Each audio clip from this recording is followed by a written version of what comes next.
7bet lažybos. 7bet. Dalyvavimas azartiniuose lošimuose gali sukelti priklausomybę. Realiai netgi prieš laidą su Arūnu kalbėjomės, kad jeigu, o aš manau, kad 99% tas įvyks, pasitrauks Benediktas Vanagas, susidomėjimas Dakaro Lietuvoje iš karto per pusę kris. Gal net ir daugiau.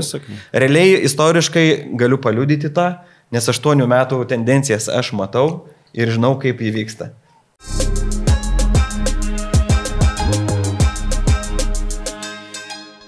Labą rytą, labą dieną, labą vakarą. Čia su jumis Greičio formulė ir mūsų off-season spin-offas Greičio Dakaras. Kaip visada, patariu visiems uždėti laiką, užsiprenumeruoti mūsų kanalą, pasidalinti su draugais. O šiandien mūsų Dakaro antroje laidoje, Dakaro vidurio apžvalgoje, turim svečią. Mindaugas Plukys. Labas rytas, labą dieną, labas vakaras. Labas vakaras. O, super, super. Ir kaip visada, su mumis irgi Arūnas Valungevičius. Sveiki visi. Na, mes žinome, kad lietuviai ne tik važiuoja Dakare kaip lenktynininkai. Aš manau, kad suprantat puikiai, kad yra lietuviškos komandos, mechanikai, inžinieriai. Taip pat masė turistų lietuvių, kurie milžiniškas vėliavas išskleidžia ant kopų, ar ne? Tai yra jau toksai metai iš metų vykstantis procesas ir žinoma, toje žmonių didelėje grupėje, kurie nuvažiuoja į Dakarą, yra ir žiniasklaida įvairiausio profilio. Tai ir socialiniai tinklai, ir televizijos, ir patys įvairiausi žmonės, na ir ta didelė armija žmonių, lietuviai neatsitiktinai tiek daug žino apie Dakarą, nes tą žinią kažkas jiems, ne tik patys lenktynininkai, dabar aišku, šiuo požiūriu labai pasikeitė pats Dakaras dėl to, kad visi žino viską, nes kažkas pirstelėjo ten ir kažkas nufilmavo ir visą tai apskriejo visą pasaulį, ypač tas vietas, kur tas žmogus yra, kažkam kelia kažkokį interesą.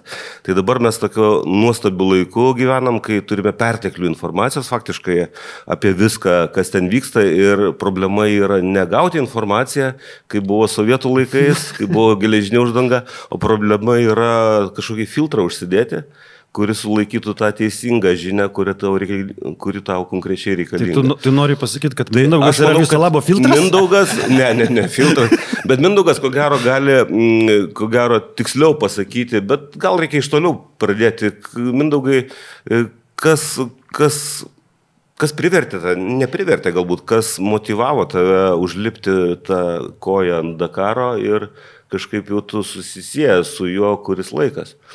Tai susisiejimas vyksta jau 8 metai ir viskas prasideda nuo to paties. Gyveni, stebi kažką tai, internetas, televizija, atrandi sportą, kuris tau patinka, kažkam Formulė 1, kažkam VRC, kažkam krepšinis, kažkam kiti dalykai. Ir Dakaras irgi tuo pačiu yra tokia disciplina, kuri trunka labai ilgą laiką. Koncentruotai per 2 savaitės pateikia labai daug įspūdžių ir to, sakykime, dopamino, kurio žmonės ieško, avarijos, efektingi vaizdai, šuoliai, dramos. Iš tiesų, daug kas, labai skirtingi žmonės gali savo rasti kažką Dakare, nes tai tikrai labai įvairialypis daiktas, įvairiais požiūriais. Čia reikia tik tai vieną koją pagaliau įlipti ir tada, kai atsistoji tą vieną koją visame veiksme, pradedi gaudytis jame. Nes čia yra startas, kada supranti, kaip jis yra visas sudarytas ir pastatytas, tada atrandi tame žavesio. Ir žinoma, sekantis žingsnis yra vėl natūralus, nueit pažiūrėti į areną, nuvažiuoti į trasą, nuvažiuoti į tą patį Dakarą ir pamatyti gyvai. Pamatyti gyvai Dakarą įmanoma, dabar šiais laikais netgi jau labai netgi įmanoma, bet tada, kada aš sugalvojau, kad reikia važiuoti į Dakarą, tai buvo praktiškai sudėtingas susigaudyti, nuo ko pradėti, kur gauti informacijos, kiek kainuoja nuvažiavimas, gerai, lėktuvo skrydis, viskas aišku. Bet toliau Dakaras tai yra orientacinės varžybos. Kaip rasti tą bivaką, kaip surasti tą startą, kaip surasti tą finišą. Viskas yra slepiama, nieko neaiškinama. Dakaras dirba su televizijom, internetas šiai dienai vis dar yra nieko. Mes aną kartą tai palėtėm. Netgi finišo bivakas ir trasa bus ten, kur nėra ryšio praktiškai. Čia vėl yra. Bet ir informacijos pateikimo prasme irgi. Taip, tai kai tu sugalvoji važiuoti, tu tada bandai, kontaktuoji su dalyviais. Jie yra pirmas tas toksai kontaktas, kuris tau atskleidžia daugiau detalių ir informacijos apie tai, kiek kas kainuoja. Ir realiai suvokus kainą to viso, tai šiai dienai, kai jūs turite daug tų vaizdų, pilnas Instagramas, pilnas Facebookas, pilnas YouTube'as, Arūnas šneka, aš pasakoju, jūs pasakojate. Aš ne. Net irgi ši laida yra. Bet pakankamai yra žmonių. Taip, kurie daug. Pasakoja, visi įsivaizduoja, kad ta informacija yra lengvai pasiekiama ir viskas yra už ačiū. Realiai, buvus man pačiam 3 Dakaruose, 4 neišvažiavus vien tik dėl COVID, nes, prieš skrydį 24 valandas privaromas testas teigiamas. Ir visas projektas, kurį ruošiai metų atostogos sugriūna. Na ir gaunasi tada, tu supranti, kad į projektą, kai investuoji vien į akreditacijas beveik 35 000 eurų, čia kad suprastumėt, kiek kainuoja tas vaizdas, kurį jūs gaunate per televizorių. Tie efektingi vaizdai, kurie ateina iš Saudo Arabijos. Tai suinvestavus tiek pinigų, tu supranti, kad tu turi kažką parsivežti. Ir tada 2017, kad išvažiuoti ir supratai, kad kiek reikia sumokėti, iš karto pirmas yra atmetimo reakcija. Ne, aš gal sėdėsiu namuose, žiūrėsiu tas pačias apžvalgas, bet tu nori patirti tą įspūdį. Tu nori to adrenalino, tu nori gyvai pamatyti. Važiuojam Formulę 1 žiūrėti į trasą, kad išgirstume garsą. Realiai mes ten nieko nematom, stovim posūkyje, nes bilieto to, ir žiūrim į ekraną, bilieto to, kurį galėtume sau leisti, mes neįperkam, nes kainuoja nežmoniškus pinigus, kaip ir Dakaro akreditacija. Reiškia, sėdėm ant žulytės, kažkokiam posūkį, netgi aš dabar sugalvojau, kad jeigu važiuočiau žiūrėti, tai aš vis tiek žiūrėčiau, tarkim, laidą telefone su komentaru ir tą pravažiavimą pajausčiau. Vieną kartą gyvenime taip, kaip ir nuvažiuoti į Dakarą, irgi rekomenduoju vieną kartą tą padaryti. Galbūt Saudo Arabija nėra tas pats idealiausias kraštas klimato prasme. Nes vis tiek norisi, kad būtų šilta karšta, nes man paragavus Pietų Amerikos, dabar Saudo Arabija yra kaip minusas. Nes Pietų Amerikoje šilta, geras oras, jūra, kopos, saulė. Mes su Antanu Juknevičium šnekėjom būtent tą temą ir aš jo balse girdėjau tokį tam tikrą nusivylimą dėl to, kad Saudo Arabija lyg dėlė užsiurbė Dakarą pinigais ir gal lokacija tokia santykinai kompaktiška ir galimybėmis. Pagrindė turbūt ekonominė nauda. Ekonominė nauda yra vienas, nes organizatoriai yra gerai, bet šalis yra antiek didelė, jinai antiek gali daug visko pateikti, pasiūlyti, kad net nereikia plėsti tos geografijos. Dalyvio prasme, jam yra fantastika. Jisai gauna tiek landšafto įvairovę, jisai gauna tiek tų vaizdų, nežinau, kiek jisai spėja jų pamatyti pro langą važiuodamas, bet jis irgi labai daug jų gauna. Na ir tuo pačiu Dakaro turistai jau šiai dienai irgi sugeba atrasti tas lokacijas ir patirti tą visą malonumą. Tai yra tokia grupinė patirtis ir žiūrovų pusėje atsirado ir tą galima tokia kaip pramonė daryti. Turizmo. Ne, tai jau matosi, kad Dakaro turizmas yra stipriai išsivystęs. Šiai dienai Tomas Tomalovičius jau yra įsivežęs beveik 50 žmonių grupę. Jis yra suskirstyta į 2 dalis. Viena pusė jau išvažiavo, kita pusė jau šiandien. Tai yra, kad jau netelpa viskas į vieną grupę. Jis man sakė, šiemet 10 mašinų. O taip. Tai čia yra labai daug ir man medijos prasme, kai aš esu, tarkim, su akreditacija, esu antiek apribotas, tai tada supranti, kad tai kodėl aš turiu mokėti ASO tokius pinigus, jeigu turistai nuvažiuoja, gauna visko, pamato daugiau ir tada automatiškai niekam nėra skolingi. Už žemesnę kainą. Taip, nes tie mano 35 000 komandai išvežti, nes nevažiuoja vienas. Mašina dažniausiai būna 2, 3, 4 asmenys, kurie turi skirtingas užduotis, tiek videografas, tiek fotografas, tiek turinio kūrėjas, tiek tas pats vairuotojas. Grubiai tariant, ką aš girdžiu, kad Dakaras, kad organizatoriai veikia pagal seną Bernie Ecclestone modelį Formulėje 1. Tai yra viskas uždara ir viskas duota tik tiem, kurie nuperka kažką. Viskas yra duota tik televizijoms, tai jiems reikia irgi televizijos yra didžiausi pinigai. Bet jiems reikia turbūt irgi Liberty filosofijos, atvirumo, digitalization. Jaunimas dirbantis ASO tą supranta. Aš esu bendravęs su ne vienu turinio kūrėjų iš ASO ir jie sako, mes tai tą suprantam. Bet vadovybė... Vadovybė yra old schoolas, taip, atsiprašau, bet taip. Na, žinai, vadovybė gali būti suinteresuota materialiai. Televizijos moka nežmoniškus pinigus, televizijos vis dar nesukonkuruoja su internetu ir automatiškai televizijos nori kažkokių apsauginių saugiklių.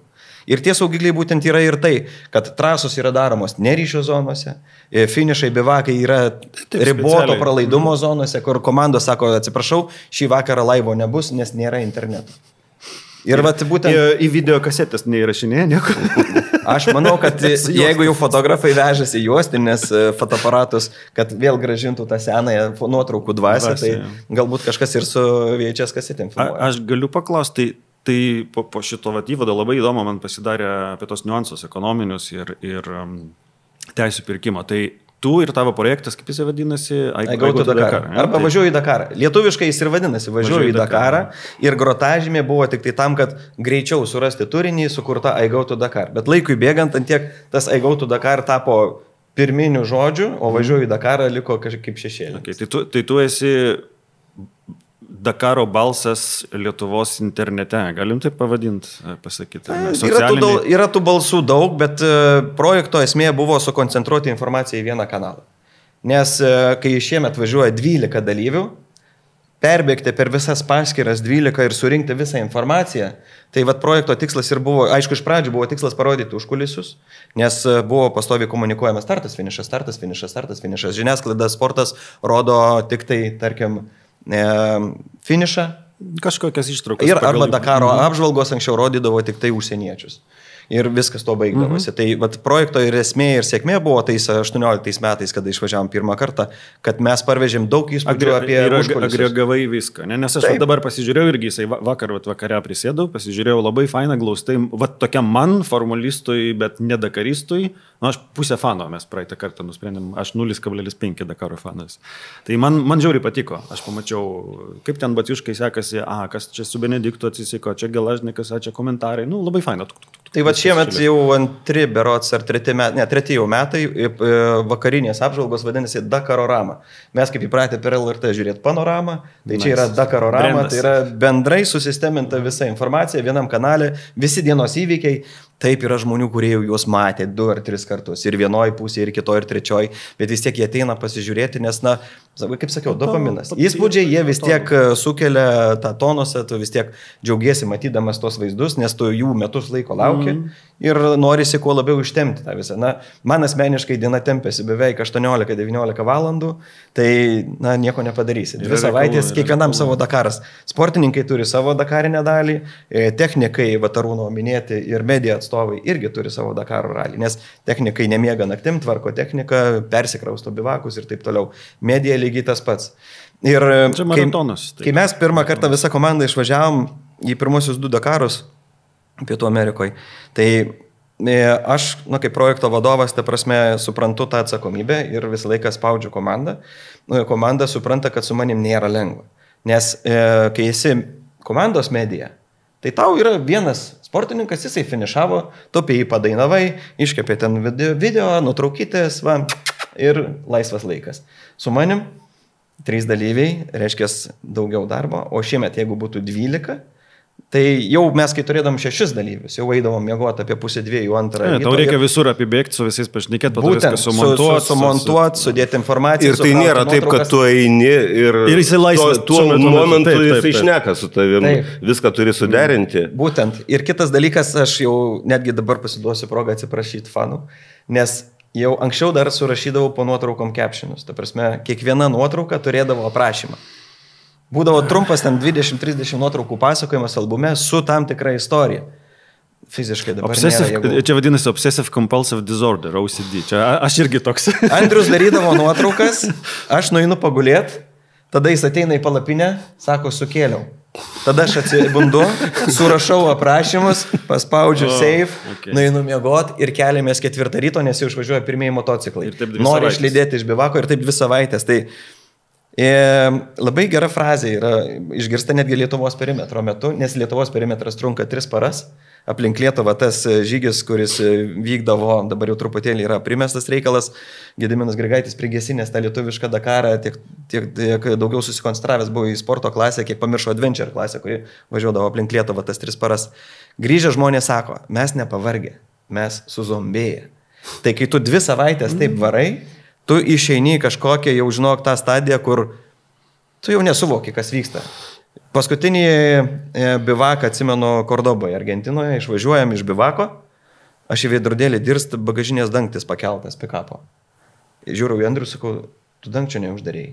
Jis žiūri mane, tu dangčio neuždarėjai. Ja, bet čia, Išlipam į mašiną, tai dangtas ne tai, kad atidarytas, bet ir bortas dar atlenktas. Ir mes pametėm kanistrą su 20 litrų degalų. Ja, šitai banalus dalykai tada pasimiršta. Tu paprasčiausiai išeini jau į tą fazę, kur tu sėdi į mašiną, važiuoji, bet tam tikri techniniai dalykai nutinka. Čia ne pirmas kartas, kad mes degalų baką pamirštam. Kitą kartą paprasčiausiai ieškojau kažką bagažiniai, išėmiau rezervinį 20 litrų degalų baką, pastačiau prie mašinos, uždariau ir išvažiavau. Nes Saudo Arabijoje dizelinas yra deficitas. Jisai yra tik trasoj, mieste ras dizelino degalinė yra vargų vakarienė, gal man atrodo 20-ais, kai ieškojom, tai 7 degalinė tik tai turėjo dizelio. Ir tada automatiškai tu vežėsi rezervą tam, nes trasoje, kai sustoji, tai stoja visas karavanas.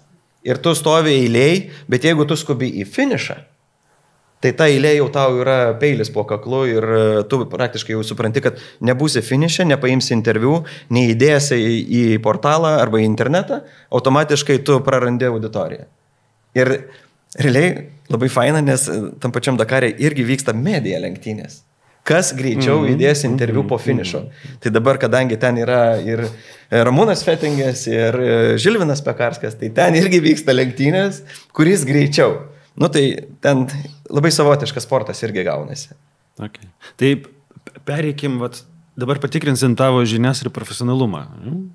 Žinios yra kompiuteris. Kam nešiotis toj mažam stikę savo smegenų? Yra? Taip, nueini į pirtį su vyrais, ten internetu nėra. Ir tada kloji faktos ant stalo ir tada automatiškai visi tave, kaip čia liaudiškai tariant, už respektą. Nedarykit to namuose. Neikit į pirtį su Dakaru. Tai mūsų šio epizodo tikslas aptarti tą Dakaro viduriuką. Šiandien laisva diena, poilsis, tai pasižiūrėkim, perbėkim ten motociklai, po to automobiliai. Ką galėtum užatsakyti? Aš tikiu, kad daugelis ir pirmos formulės fanų supranta, kad laike Dakaras yra santykinai kompaktiškas. Taip. Dėl to jisai koncentruotai sutraukia tokį dėmesį, kad tai yra 2 savaitės. Ir dabar jau toksai formatas įsibėgėjo paskutiniu metu, kad turime 7 dienas, poilsio dieną ir dar 7 dienas ir tada finito la komedija. Bet tai labai naudinga ir žiūrovam, aš manau, kad visiems naudinga, kaip tik tas momentas parefleksuot, pasižiūrėti. 2 savaitės jau sakyčiau tos intensyvios komunikacijos, nes šiaip viskas prasideda dar spalio viduryje, kada komandos pradeda pristatinėti savo Dakaro programas. Man asmeniškai tai Dakaras trunka jau 2 mėnesis, tai nori, nenori, tu turi būti tam ritme, aišku, iki starto tai truputėlį lengviau yra. Bet ant kiek jaučiasi net suintensyvėjimas pačioje žiniasklaidoje, toj pačiam socialiniuose tinkluose. Visą sezoną tylu, ramu, nieko neįpirst, nieko nėra, ta prasme, ir ateina gruodžio vidurys. Ir tada prasideda tas, nežinau, anšlagas, ta liūtis, tas tsunamis visos informacijos, ta istorija išilgėja, jau kur būdavo 1-2, dabar jau po 7-8, ten komandos visos pradeda intensyviai krauti, tu nori sugaudyti visus efektingus vaizdus, nori sumatyti ir motociklininkus, ir automobilius, ir kai mūsų dar pačių dalyvių tokia geografija yra plati, nu tai ten galima jau išsiskęs, liaudiškai tariant. Už tai ir diena išsitempia iki 19 valandų, nes tu ne tik tai, kad turi susekti lietuvius ir juos iškomunikuoti, tu turi dar sugaudyti, kas aplamai tam Dakare vyksta. Nes be lietuvių yra ir, na, sakykime, atsiprašau už išsireiškimą, bet ir geriau važiuojančių. Čia normalus išsireiškimas, nes reikia žiūrėti į renginį, sportą, kaip įmanoma objektyviai. Palaikom lietuvius taip, bet jeigu kažkas yra geresnis arba geriau važiuoja. Taip, ir tos vietinės intrigos mes lietuviai, mes mėgstam kakot kaimyno kiemę, ta prasme, tai irgi norisi priešinti, daryti žiotažą, Benediktas prieš Baciušką, gal Baciušką prieš Benediktą. Šitą temą labai gerai. Paskui. Ar dabar? Nu tai varom, nežinau. Ne, gerai, pradėkim nuo motociklo, jeigu taip gerai norisi. Būtent, tikrai, reikia perlėti, tokiom sluoksniuotą daryti, šoninę darom. Biškį emocijos. Palikim desertą, o pradėkim dabar nuo užkandžio. Gerai.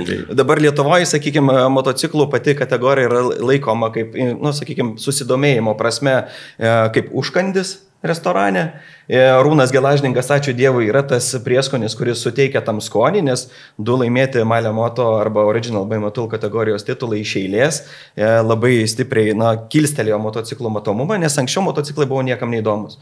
Netgi tada, kada Balys važiavo savo pirmosius Dakarus, netgi tada, kada Arūnas važiavo savo pirmąjį Dakarą, motociklai buvo visiškai nulis susidomėjimo prasme. Bet rezultatas, kurį atvežė Arūnas, bijau pameluoti, bet turbūt 21 vieta, aukščiausias rezultatas motociklu, privertė susidomėti ir pagalvoti, kad čia kažkas moka važiuoti. Nes iki tol Dakaras buvo dėdžių sportas, kurie turi pinigų ir išvažiuoja į savo 2 savaičių atostogą pasikankyti kopose. Na ir žinoma automobiliai, kur ten jau aišku efektingi vaizdai, garsas, lėkimas, smėlis trykštantis iš po ratų. Na ir būtent Arūnas atvežęs tą 21 vietą ir išstartavęs Saudo Arabijoje, kada jisai laimėjo tą Original by Motul titulą, iš karto parodė, kad lietuviai vis dėlto kažką sugeba ir motocikluose. Ir iš tada būtent ir atėjo tas visas susidomėjimas motociklų disciplina. Tada daug motociklininkų pradėjo galvoti, kad galbūt jie gali geriau negu Arūnas važiuoti. Pradėjo kurti planus, skaičiuoti. Daug tikrai buvo minčių pas daugą, kad noriu važiuoti į Dakarą. Ir šiai dienai yra daug jaunos kartos sportininkų, kurie manęs klausia, ką reikia daryti, nuo ko reikia pradėti, ar padėsi surinkti pinigus, ar padėsi iškomunikuoti visą kitą, nes jie jau nori važiuoti. Ir aš tikiu, kad laikui bėgant jau šiemet yra rekordinis kiekis motociklininkų, net 5, 3 naujokai. Tai rodo, kad pati Dakaro banga dar tik tai pradeda kilti motociklų disciplinoje, nes tų motociklais važiuojančių sportininkų ir mylinčių enduro ir hard enduro discipliną yra tikrai nemažai Lietuvoje. Ir būtent su laiku, jeigu ASO tik tai truputėlį atlaisvins vadeles, kad patekti į motociklų kategoriją, tai aš manau, tų lietuvių mes dar daugiau pamatysim. O kokios yra kliūtis? Pirmiausiai, tai turi sustartuoti bent jau aukštesnio lygio būtent varžybose, Rally du Maroc, Andalūzijos ralis, Portugalijos varžybos, tokios, kurios atitinka Dakaro ralio formatą, arba pasaulio ralio reido čempionato formate. Tai dabar tas šuolis ir tramplinas yra Abu Dhabi Desert Challenge, kuris pakankamai arti to, ir tada dar kažkokios varžybos. Tada tu susirinki tuos vadinamus karmos taškus, kur organizatorius įvertina tavo sugebėjimus, kad tu nesi grybas, kad tu tose kopose neliksi ir paskui nereikės tavęs gelbėti ir čia toks improvizuotas superlaisvas, kad tave evakuoti iš tenais. Nors ir šiai dienai jau daug tokių, sakykime, mėgėjų, kurie atvažiuoja ir verčia ASO sukti galvą, dėl to ir yra tas formatas iki poilsio dienos, kad atsijoti tą planktoną ir nuo poilsio dienos jau pradedam sportuoti. Tai 3 naujokai iš Lietuvos, Arūnas Gelažninkas sugrįžtantis po 3 metų berods pertraukos ir automatiškai jis vis dar rodo aukštą tempą, rodo, kad jisai yra patyręs sportininkas, nes, plus visas žiemas leidžiantis Dubajuje, ten, kur yra kopos ir vyksta jo Dakar School treniruotės, tai jisai tikrai smėlį jau supranta, moka jame važiuoti, bet Saudo Arabija nėra tik smėlis. Tai šiam momentui aš turiu rezultatus, bet gal tu jos turi tikslesnius, kaip lietuviams sekasi, visiems 6 ekipažam. Jeigu lietuvių 5 motociklai, vienas iš jų iškritęs, Gediminas Šatkus krito, susilaužė raktikaulį ir taip priverstas pasitraukti savo debiutiniam Dakaro ralyje, iš tikrųjų labai skauda.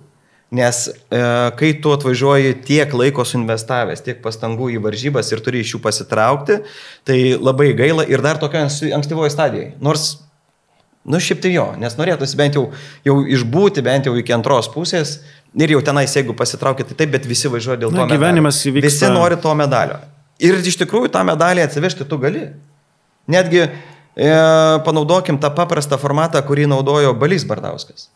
Atvažiuoju, sako, matau kopą 500 metrų aukščio. Į ją užsikabaroti tikrai pareikalaus daug jėgų. Gerai, apvažiuojam. Taip, gausiu baudą. Bet Dakare yra esmė finišas.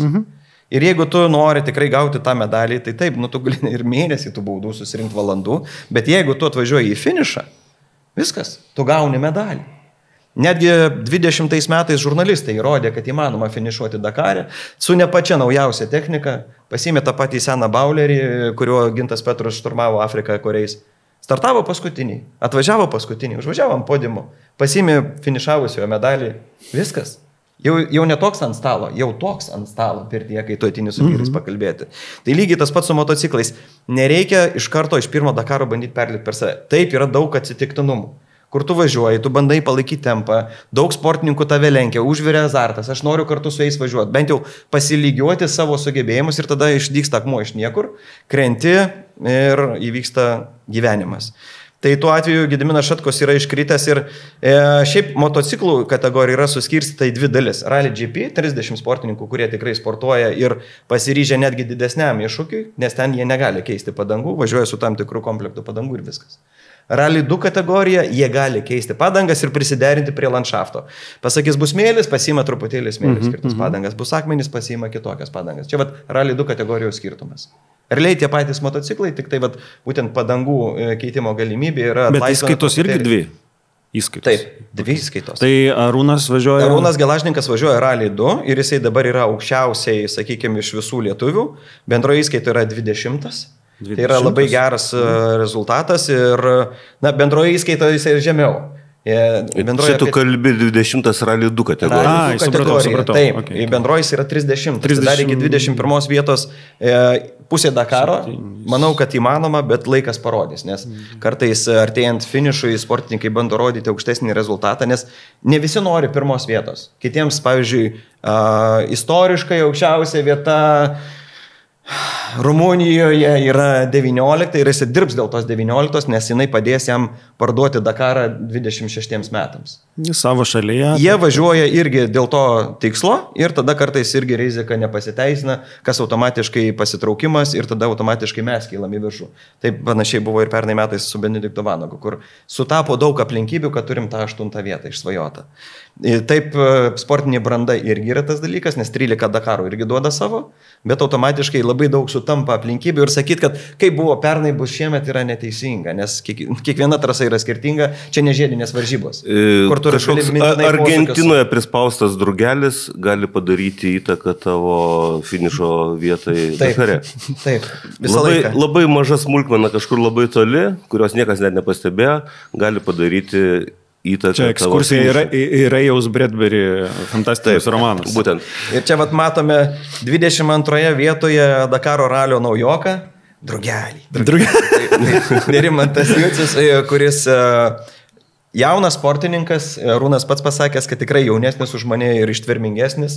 Lietuvos daugkartinis čempionas, 21 metais Nerimantas Jucius tapo Lietuvos motokroso čempionu, enduro čempionu, cross country čempionu ir Europos enduro čempionu. 4 titulus, aš bijau pameluoti, ar yra kam nors pavykę nusinešti per vienus metus. Tikrai pajėgus sportininkas, pasižymintis stipriai ištvermę ir jau įrodė ir Marokė, kad jisai gali važiuoti su top rideriais. Ir šiemet būtent jisai rodo tikrai neblogą tempą, su Arūnu Gelažninku realiai važiuoja panašiai, dažnu atveju finišuoja kartu. Taip, Arūnas keletą kartų atvažiavo geriau už Nerimantą, bet Nerimantas daug kartų skundėsi dėl pačios kelio knygos. Techninių problemų. Ir šiemet būtent kelio knyga kiša labai daug kojų. Netgi vakar Danielis Andersas irgi pasakė, kai knyga veikia, viskas labai faina, bet kai jinai neveikia, sako, tada ne faina. Nes tu realiai nežinai, kur važiuoti. Ir tada automatiškai tu esi lėtinti tempą, tu esi automatiškai priverstas sekti kitus sportininkus ir jeigu žiūrėt atstumus, kurie yra bendroji įskaitoje, tai ten yra GP klasėje ten sekundės, Rally 2 klasėje ten yra minutės. Ir tada automatiškai aplanko tave tokia didelė frustracija, nes tu supranti, kad tu gali, bet kai tu nematai, kur važiuoti. Ir čia yra, tu atvažiuoji tą Dakarą rodyti rezultatą, kalbu apie Danielį Sandersą. Ir jisai tikrai nori atvažiuoti su KTM pirmoje vietoje, 4 pergalės iš eilės, iš tikrųjų stiprus rezultatas. Bijau pasakyti, bet ar ne pats geriausias iš viso Dakaro istorijoje. Iš eilės. Taip, bet kalbant ir grįžtant prie lietuvių, tai tas pats Nerimantas Jucius irgi mato tempą.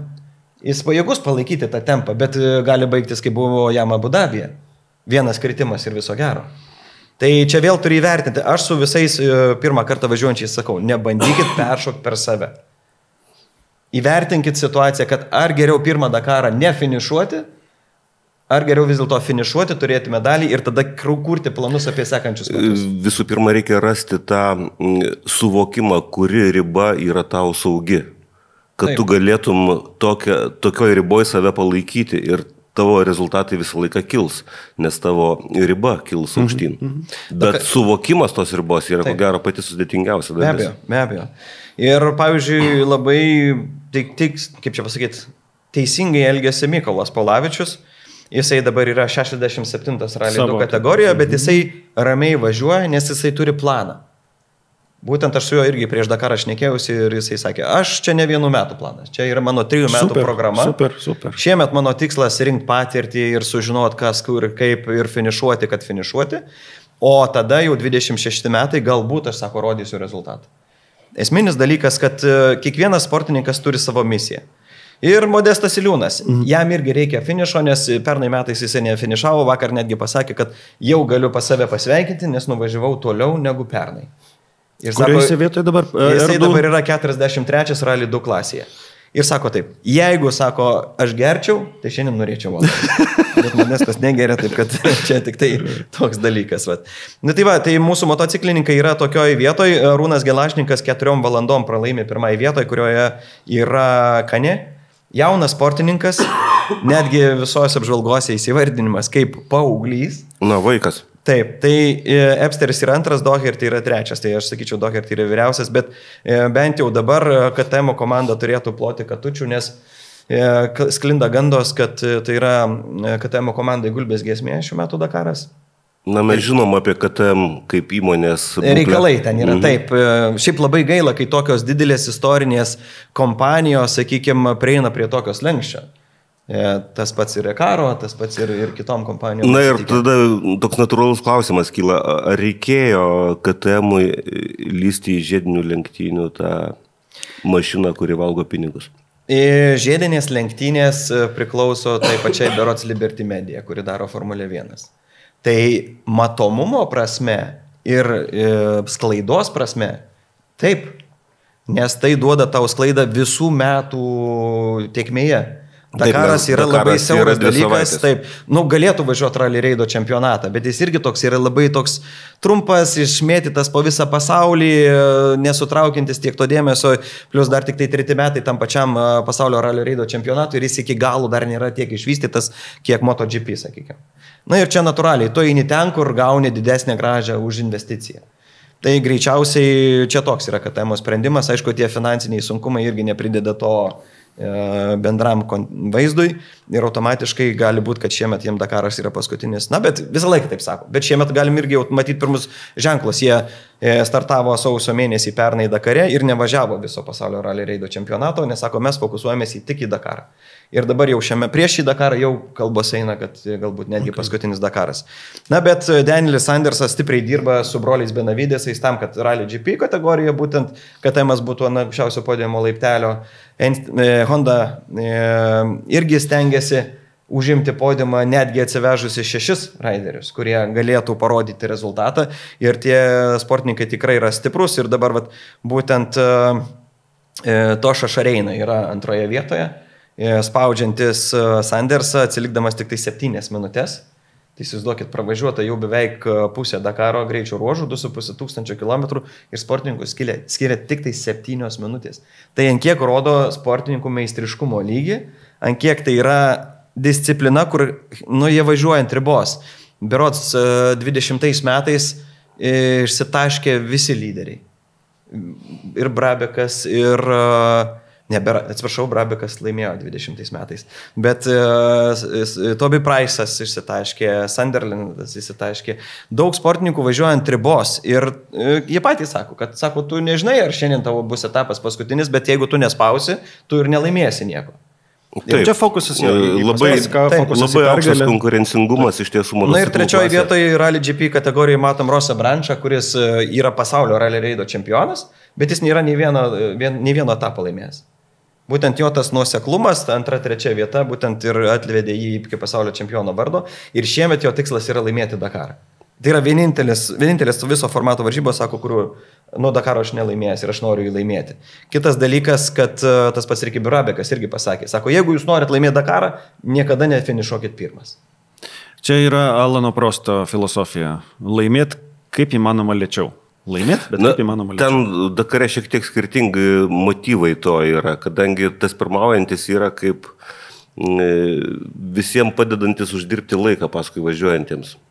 Dėl to pirminis dalykas - nebūti pirmu ir sugebėti laimėti, tada atsiranda galimybės, jeigu tą labai taktiškai teisingai išnaudoji. Nu, niekas nenori atidarinėti trasos, nes tu paprasčiausiai pieši treką. Nes tu visiems dalini laiką. Taip sakant, dykai. Bet viskas gerai, jeigu tu sugebi sunaviguoti teisingai. Bet jeigu tu nupjauni grybą, kaip vakar buvo, tai kiti paseka iš paskos, tada jau toj visoje mėsmaliai pasivėja sekantis ir tada kažkuris tai randa tą išėjimą ir tada visi iš paskos. O tada jau prasideda lenktynė su laiku.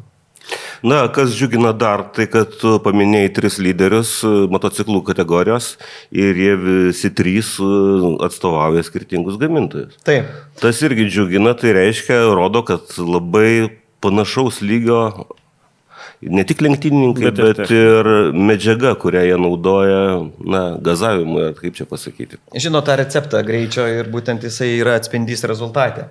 Bet galima dar paminėti vieną dalyką, kad labai stipriai kiniečiai ateina į Dakaro rinką.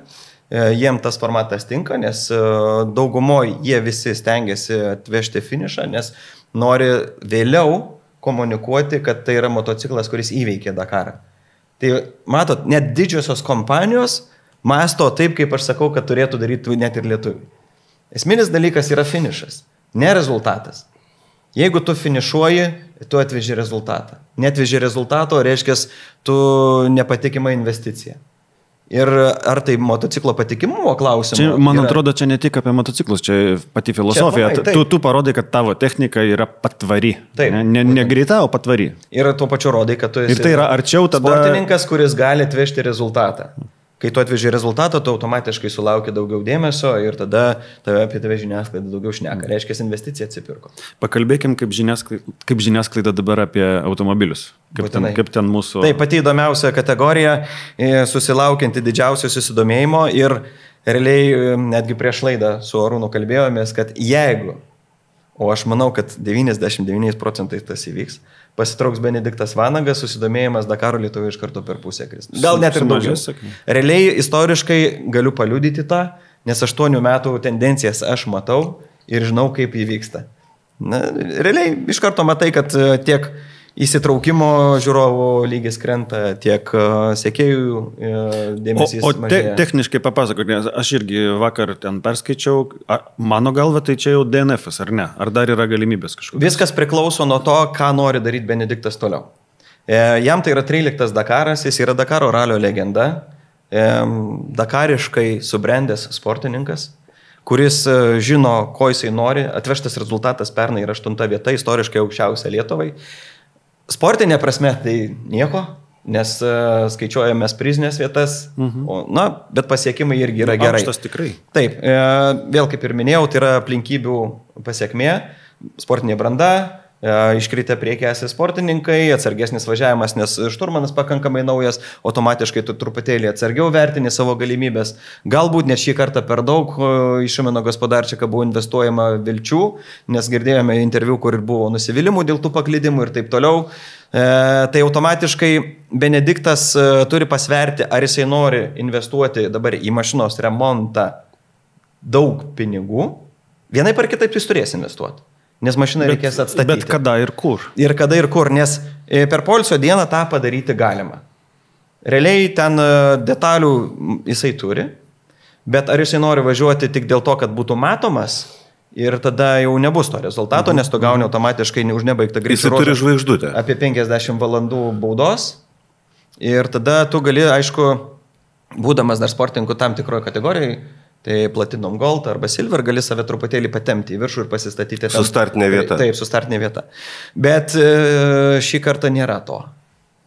Ir tada automatiškai gaunasi taip. Experience kategorijų važiavimas kainuoja papildomus pinigus, nes tai yra komandos išlaikymas, visa logistika, resursai, papildomas detalių naudojimas, bet rezultato jau nėra. Benediktą veda rezultatas ir yra jau metų praeityje, kada dėl tam tikrų priežasčių, ar tai nugara, ar tai avarija, ar tai kiti dalykai, jeigu jisai negali rodyti rezultatų, viskas pakuojam daiktus. Tai mes sužinosim. Aš manau, šiandien sužinosim. Šiandien sužinosim. Okay. Aš manau, šiandien sužinosim, nes vakar jau įvertinta pažeidimai. Jie aiškiai matomi nuotraukose, kurios yra padalintos. Padarė analizę, samatą ir visą kitą. Taip. Ten reikalų yra daug. Taip, jau vien žiūrint į nuotraukas, nepabijosiu, bet ten yra 50+. Nu, čia jau. Kaštais kalbant. Čia jau tai čia jau pačiam Benediktui spręsti ir, na, aš tai manau, kad bus žinutė, kad nors galbūt įvyks ir taip, kad specialiai jums visiems, kurie netikit manim, paimsiu ir važiuosiu toliau. Nes, matai, yra kitas dalykas, yra rėmėjai. Ir kuo tu ilgiau esi matomas, tuo rėmėjai gauna didesnę gražą. Bet galbūt yra sąlyga jau sutarta su rėmėjais, kad jeigu, tarkim, mes turime problemų, mes realiai būkit... Taip, čia kontraktegi aprašyta. Bet mes važiuojam namo. Kontraktegi turėtų būti aprašyti. Na, mes to nežinom, nes į sutartis jau čia konfidencialiai. Tai į svetimus apatinius mums nėra reikalas. Nesakau, čia ne mūsų reikalas, Benediktui sėkmės, o mes einam prie kitų. Vladas Jurkevičius yra antras pavyzdys. Irgi tokio aplinkybių sutapusių dėka jisai turėjo virsti. Ir čia yra Dakaras. Vat būtent ta frazė, kuri yra nuolatos kartojama kaip mantra, čia yra Dakaras. Kažkas atsitiko, čia yra Dakaras. Nukritau, apsvaigo galva, turiu susraigtasparnius skristi į bivaką, čia yra Dakaras. Važiavau, pataikiau akmenį, išmašiau ratą, čia yra Dakaras. Taip, visi nori to finišo. Realiai, sakykime paprastai, Benediktui Vanagui tas finišavusio medalis jau va čia. Jis turi tų medalių. Taip. Esminis dalykas yra jau jam rezultatas. Vladas Jurkevičius, Aisvydo Paliukėno, Lietuvos ralių čempionai, taip jie nori rezultato. Tas rezultatas irgi ateis kažkada. Vienintelis dalykas, kad galbūt vienintelis Aisvydas yra kaip šturmanas Dakarui subrendęs, Vladas dar turi gauti daugiau patirčių. Jie sugeba rodyti tempą. Jie tikrai yra greiti, vakar rezultatas rodo. Iš galo startuoja, atvažiuoja praktiškai ten 30-ko ribose. Kurioje vietoje dabar? Bendroje įskaitoje skaitosi kaip rezultatas jų yra. Tuoj pasakysiu. 1-4-1? Tuoj palaukit, dabar žiūrau grinai automobilių įskaitą. Jeigu žiūrėt Ultimate įskaitą, tai dabar Vladas Jurkevičius yra 53 bendroje įskaitoje. Taip, bet jisai turi 56 valandas baudos už nebaigtą greičio ruožą. Ką X-Raidas padarė ir atstatė Mini, tai yra stebuklas ir realiai rodo, ant kiek Minis yra tvirtas automobilis. Nes Virto Liasans su Centuriu, Lankam Labanak 2 mm, ačiū, viso gero. FIA ant tiek šiemet kapoja galvas, tiek Loebas neišimtis, Virto su Dacia, viso gero. Sainzas virto per kopas, lankai išėjo iš vietos, saugos lankai, viso gero. Virto Minis. Viskas, visi ten praktiškai jau buvom įsitikinę, kad 99,9% FIA sakys viso gero. Kitą dieną mechanikai padarė stebuklą, mes važiuojame į maratono startą. Čia noriu pasakyti, kad BMW gamina kokybiškus automobilius. Tai X-Raidas gamina kokybiškus. Nepavyko. Ar gali tame sudalyvauti, kaip sakyti, reikšmingumas ekipažo sprendime federacijos? Aš nemanau. Ne, jeigu Loebas ir Sainzas. Čia didesni vardai. Būtent. Į juos žiūrima 2 mm yra 2 mm. Tai. O jeigu tu esi ten 40, 50. Tam iš vis būtų. Tu tą prasme atvirkščiai. Ar federacijai tai rūpi? Aš tai galvočiau atvirkščiai. Skrupuliškumas būtų kaip tik nuolaidumas tiem grandam. Bet čia vėl, sakyčiau, žinokit, yra vėl aplinkybių visuma, kuri nulėmė, kad galbūt tas vertimas buvo antiek švelnus, galbūt nulėmė ir tai, kad pats Minis yra kurtas 2014 metais. Tai jo konstruktyvas yra galbūt darytas pagal senąją mokyklą, sunkus, kietas. Žiūrėkim taip, vėlgi smūgio pobūdis. Ir smūgio pobūdis. Virtimas buvo, tai yra energija išsklaidoma, sugeriama per daugybę. Išsklaidė tą energiją, galima sakyti. Ir finišavo ir visa kita, ir netgi Dačios komandos atstovai ėjo plėšyti marškinius ir sakyti, kad tie linkimai lankų nėra esminiai, nesusijęs su saugumu. Tai jie galbūt išoriniai, konstruktyviniai ir taip toliau, bet pagrindinis roll cage'as jisai išliko sveikas. Galbūt, aš matot, tų pilnai detalių nežinau, bet FIA nusprendė, kad... Aš manau, kad FIA turi argumentuotai priimti sprendimus. Tai visą laiką tas ir yra argumentuota, visą laiką yra matuojami, bet mes irgi laidos metu aptarinėjom tokį dalyką, kad netgi suvirinant pačius saugos lankus 2 mm paklaida, tai tolerancija, tai yra, tai čia yra, sakykime, galimas dalykas. Natūraliai netgi. Metalas virinant kažkur pasitraukia viskas, bet... Kraiposi, taip. Taip, ir čia tas likimas, jisai natūraliai galėjo virinimo metu būti. Niekasgi prieš tą pagrindinę homologaciją ten galbūt taip tiksliai nematavo, bet kadangi virto automobilis, tada automatiškai jisai pritraukė tiek to papildomo dėmesio. Bet jaunimas rodo pavyzdį, kad jie renka patirtį. Iš tikrųjų, Pats Vladas Jurkevičius, mano kalbintas Lietuvos ralio čempionato metu, ralį Žemaityje. Kelmėje, aš klausiu, sakau, tai kaip su Dakaru? Ne, aš nenoriu su Dakaru, man dabar dviračiai, aš minu dviratį, man faina, aš atradau šitas sportas yra tikrai 100 kartų geriau negu Dakaras ir visa kita, bet žiūrėk, pukšt. O gal važiuojam, praskambino per porą įmonių pasiūlymus davė, pasakė, kad labiausiai patiko komunikacija su X-Raidu, važiuojam su X-Raidu. Na va, jie Dakarė. Atsitiktinumas įvyko, virto, atstatė automobilį, gerai, važiuojam toliau. Tai rodo, kad Vladas nėra niekam skolingas. Jisai nori važiuoti Dakarą. Taip, yra tas langelis šiandien vėl bus neužpildytas, finišavusiojo medalis, kurį norėčiau pasiimti. Na ir kas, bet važiuojam turėti gerą laiką. Įrodo, kad jie važiuot drąsiai ir greitai gali. Rytoj, vakar rezultatas buvo fantastiškas. Rytoj jie vėl startuoja kažkur aukštesnėse pozicijose, nereikės grūstis per lėtesnius sportininkus. Automatiškai mažėja rizika patirti vėl kažkokį tai incidentą. Turbūt surinks vėl papildomas dakarinės patirties. Dakaras grįš į tą pačią Saudo Arabiją. Jie grįž galbūt protingesni. Žinos daugiau, kaip elgtis tam tikrose situacijose ir viskas. Tai tikėtina, nes jos klausyti socialiniuose tinkluose, žiūrėti jų įrašų yra vienas jie malonumas. Sako, kaip yra, jie nevynioja į vatą, Būtent, jų atvirumas yra fantastiškas. Atviri, natūralūs, labai sveikai galvojantis, labai šauniai atrodantis ekipažas. Ir jeigu kalbėtume apie atvirumą, yra dar atviresnis ekipažas. Gintas Petrus su Darium Leskausku. Jau čia tai tikrai niekam žmonės. Na, plus tas pasakotojo ir kūrėjo talentas, žinai. Reikia suprasti, Tai yra teatras Dakare. Taip, čia yra Ginto ironija išreiškiama per tam tikrą prizmę.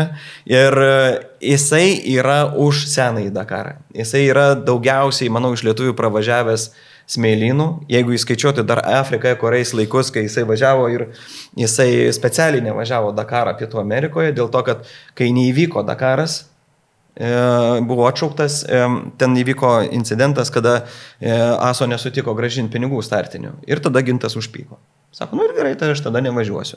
Tada jis važiavo Afriką kariais daug metų, ten irgi tas pats Dakaro formatas, šiemet irgi tuo pačiu metu vyksta Afriką kariais, tas pats Stefanas Petrancelis ten važiuoja su motociklu, senelis grįžta prie šaknų, turėjęs tiek daug pergalių, aišku, rekordiškai daugiausiai pergalių yra iškovota Stefano Petrancelio Dakare, tiek motociklų, tiek automobilių. Motociklo 18. Ne, iš viso. Iš viso 18, taip, motociklų berods 12. 12. Taip. Tai esminis dalykas, kad galima rinktis. Dakaras nėra vienintelės varžybos, kur galima važiuoti ir turėti gerą laiką. Taip, Dakaras Lietuvoje yra populiariausias. Dakaras suteikia daugiausiai dėmesio iš žiniasklaidos pusės. Bet jeigu tik truputėlį kažkas persiorientuotų į Afriką kuriais ir tenais pradėtų lietuviai važiuoti, ten netgi pigiau. Ir ten yra ta tikroji Dakaro dvasia. Ten ta dvasia, kovot su savim turbūt labiau, ne? Taip, negu su ir kitais. Gintui būtent patinka tas kovojimas su savim. Jeigu taisyklė sako, kad tu vežėsi į maratoną 2 padangas, jis ir vežasi 2 padangas. Gintas nėra tas žmogus, kuris negalėtų nusipirkti vietos sunkvežimį ir įsidėtų tų 2 padangų. Jis drąsiai tą gali padaryti. Bet jam neleidžia principai. Ir tada, kada irgi pasikeitė. Gentleman's Racing. Taip, ir tada, kai pasikeitė netgi ASO vadovybė, tada Gintas sutiko sugrįžti. Nes neliko tų žmonių, ant kurių jis yra piktas. Ir jisai dabar grįžo vėl į Dakarą. Tai yra jo kasmetinės atostogos. Tai yra jo laikas, kada jisai praleidžia ir tas vidinės, taip, kaip čia sakyčiau, aš sakyčiau taip. Dakaras tai yra tokia mazochizmo forma, kuri suteikia tam tikrą malonumą žmonėms, kurie ten yra. Tai jau yra aistros lygmenyje. Netgi tiems, kurie jį stebi. Tai jisai dabar kurioje vietoje? Gintas Petrus yra aukštoje 32 vietoje. Į čia kažkokio... Jam reikia 3-4 valandų, kad pavytų Roką Baciušką. 32 jisai bendroji įskaitoje? Taip. Taip. Nuoseklumas ir pastovumas neša rezultatą. Ta prasme, jisai važiuoja, jisai su Dariumi važiuoja irgi pirmą kartą. Darius Leskauskas nėra kažkoks naujokas ralio reido varžybose, jisai yra šturmanavęs ir pačiam Vaidotui Paškevičiui, kuris su sunkvežimiu 3 kartus Dakare startavo. Jisai Lietuvos ralio reido čempionate važiavęs, jisai yra važiavęs ir Fenikso ralį, Bresrau ralį, Maroko ralį, su Bagiu jisai važiuoja už Bro Racing komandą, Tomui Mickui šturmanauja, jisai tikrai patyrė patyręs šturmanas, jaunos kartos, sakyčiau, ateinančios. Bet vis tiek tokios susigrojimui laiko reikia. Tai Nežinau, nėra iš karto. Man toks jausmas, kad kirvis atitiko kotą. A, ne? Taip. Tiesiog kaip užsidėjai pirštinę mano. Jeigu žiūrėt, kaip Darius šneka, tai jis jau šneka kaip gintas.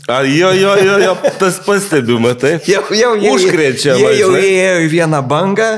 Ir jie savo važiuoja, gerai leidžia laiką, priekyje ten kažkas, kas sportuoja, daužosi, jie savo turi savo tikslą finišuoti, yra tikrai daug sportininkų pajėgesnių, kuriuos jau jie yra aplenkę ir aš manau, kad jeigu aplinkybės leis, jie ir tą 30-uką pateks, o gal net ir į 20-uką. Labai džiugu matyti šį rezultatą, automobilio pasirinkimas irgi yra paprastas, galų varomas bagis. Jisai tikrai gali įveikti visus sunkumus, jo važiuoklės eiga leidžia, netgi automobilis leidžia netgi slėgį nusileidinėti smėlynuose, neišlipant iš automobilio. Tai bet čia dviem varančiais ratais. Taip, dviem varančiais ratais, bet tai kai tu nusileidai slėgį, viskas tvarkoj. Peru aš kopose mačiau Hyundai i20 važiuojantį per smėlynus ten, kur klimpo visureigiai. Viską esmė yra slėgija. Na taip. Nes čia smėlis kaip ir sniegas šito aspektu yra. Reikia būti, kad būtų kuo mažiau oro, kad būtų kuo minkščiau. 0,7. Ir tu lendi, klipi kur nori. Aišku, į tas didžiasias kopas jau ten truputėlį reikia ir mokėti jas važiuoti. Bet žmonės, kurie gyvena tose smėlynuose, jie kuo puikiausiai ten jaučiasi. Ir šiaip automobilių kategorijoje, kas yra labai įdomu, kad šiemet visi 6 podiumai buvo skirtingi. Setas Quintero, vienintelis, kuris pakartojo, jaunas sportininkas laimėjęs pirmą etapą ir dabar vakarykštį etapą, dėka vėl tam tikro dalyko, kur šiaip laimėjo Naseras. Naseras, taip. Bet dėl to, kad... Bet jis gavo vienos sekundės tikslumu. Jisai atlošė 10 minučių, labai džiaugiasi tuo, nesumažino pranašumą iki Lategano, būtent 10 minučių ir atlošti 10 minučių yra tikrai daug, kai sportininkai ant tiek diktuoja aukštą tempą. Bet tik dėl to, kad atvažiavo Bivaką be rato atsarginio, o kas yra privaloma pagal reglamentą, jisai gavo 10 minučių baudą. Taip, tas ratas iškrito gal dėl to, kad ten tas saktis atsisegė. Galbūt ten rėmų konstrukciniai pažeidimai buvo tam tikri, kad tas ratas iškrito ir aplinkybės lėmė, kad jo jie neteko. Bet reikalavimas yra finiše būti. Su ratu rato nėra, 10 minučių bauda ir atitinkamai Setas Quintero laimi 1 sekundę. Bet žinai, man ta pirminis rezultatas prieš baudą Nasero buvo indikacija, kad Naseras daro pastangas laimėti Dakarą. Ne tai, kad ten atlošti ten 10. Jisai padarė esminį žingsnį, rodantį, kad jisai turi savo paskaičiavime galimybę laimėti. Tai nėra padėjęs aukštas žmogus. Ir žinoma, labai skaudu, kai visas tos pastangos nueina taip per niek. Žinoma, jisai dar prieš Dakaro ralį yra sakęs, kad jo tikslas atvesti visas 3 dačias ant podiumo. Jau su Loebu tas neįvyks. Kristina Gutierrez irgi turi DNF ir automatiškai dabar važiuoja kaip ginklanešys, Sančio Pančio. Jau 3 kartus gavo pagalbos skambutį iš Loebo, 1 kartą jau gavo ir iš Nasero Latijos, kada donoras tapo. Bet čia yra būtent komandinė taktika. Ta patį daro Toyota, ta patį daro Fordas, tą patį daro ir Dacia. Automatiškai Naseras eina link to tikslo laimėti tą Dakarą, bet šiai dienai Naserui iki to tikslo dar trūksta 35 minučių. Šioj kategorijoje, kur yra tiek pajėgus ir stiprus sportininkai, labai sunku konkuruoti. Ir vėlgi turėkime omeny, kad Toyota irgi dirba kaip komanda. Ir vėlgi jos sprendimas, kokiu būdu laimėti Dakarą, ko gero yra teisingiausias. Tai yra 8 automobiliai. Tai kokybės, taip, reikia kokybės, bet reikia ir kiekio. Tai yra, kad jeigu vienas griuvo, tai turi jo vietą stotis kitas. O Dacia ir Fordas faktiškai to neturi. Dėl to jie tiesiogiai, aš sunkiai įsivaizdavau, kad jie bus pajėgus. Taip, jie greičiu, techniškai pajėgus konkuruoti su Toyota, bet Toyota pastačiusi tą kiekinę persvarą savo ant kortos. Ir aš sunkiai įsivaizduoju, kaip kažkas gali pasipriešinti. Dakaras būtent ir yra ištvermės varžybos. Mini Dakaras vyko Marokė, kur Dacia užėmė 1 ir 2 vietas. Tikrai parodė, kad sugeba konkuruoti su tais pačiais Fordais. Taip, kad jie greičio turės su nauja homologacija, kuri ir jie važiavo net neįskaitoj Rally du Maroc. Aišku, Rally du Maroc yra pagrindinė generalinė treniruotė prieš Dakarą ir ten, tarkim, niekas labai stipriai nesureikšmina, jeigu netyčia kažkas nepavyko.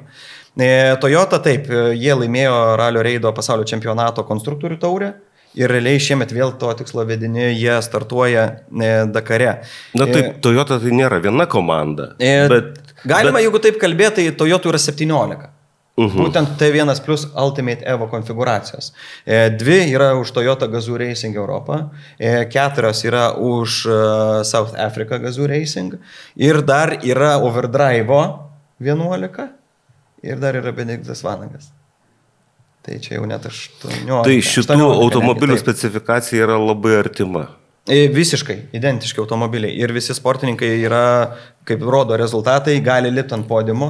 Tik tai, kad šių metų podiumai yra daugumoje atiduodami jaunai kartai.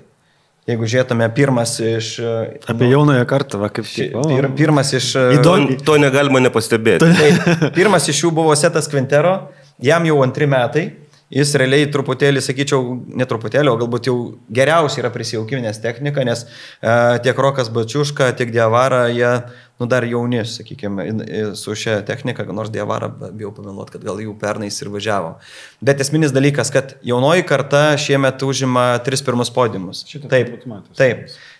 Rokas Bačiuška buvo 2, laimėti 48 valandų chrono irgi yra didelis pasiekimas. Ir ypač, kai tu pirmoji daly tenais ratą nusirauni ir aplinkybių dėka gauni tas 2,5 valandos baudos ir tu laidoji savo ambiciją užimti prizinę vietą, kurią stipriai deklaravai prieš išvykimą. Tai dabar truputėlį jau reikia susimažinti savo lūkesčius. Aišku, norėjosi geriau, bet atsitiko Dakaras. Bet žinai, kita vertus, tas nuostolis jisai gali atidaryti kitas duris, uždarydamas vienas. Taip, dėl rezultato sunku bus kovoti, bet gal tada atsiveria daugiau laisvės kovoti dėl greičio ruožuose pasirodymo. Nes tai irgi duoda matomumą. Jeigu Rokas važiuos pasaulio ralio reido čempionatą, tada yra tikslas plėšyti marškinius. Antras tikslas yra stengtis būti pastebėtam ir galbūt patekti į gamyklinę komandą. Na, jisai neslepia, kad tai yra pagrindinis jo tikslas. Ir aš jį pilnai suprantu. Čia ir yra pora niuansų, kurie ir taip, ir ne. Pirmas dalykas, kad taip, jeigu bus patikimas finansinis užnugaris ir bus galima dalimi išsipirkti tą vietą gamyklinėje komandoje. Bet kitas dalykas yra bet čia kiša ne Roko sugebėjimai koja. Čia kiša tai, kad Lietuva yra tik 3 milijonai. Kiekviena didžioji gamyklinė komanda visą laiką žiūrės į sportininką iš šalies, kuri turi didelę rinką. Kur rinka užnugarės. Kur yra didžiausia grąža už investiciją. Nesvarbu, kad tas Dakaras yra numeris Lietuvoje. Vienas. Nesvarbu, kad tą Dakarą mes stebime ir komunikuojame jau dabar per visur, kur tik įmanoma.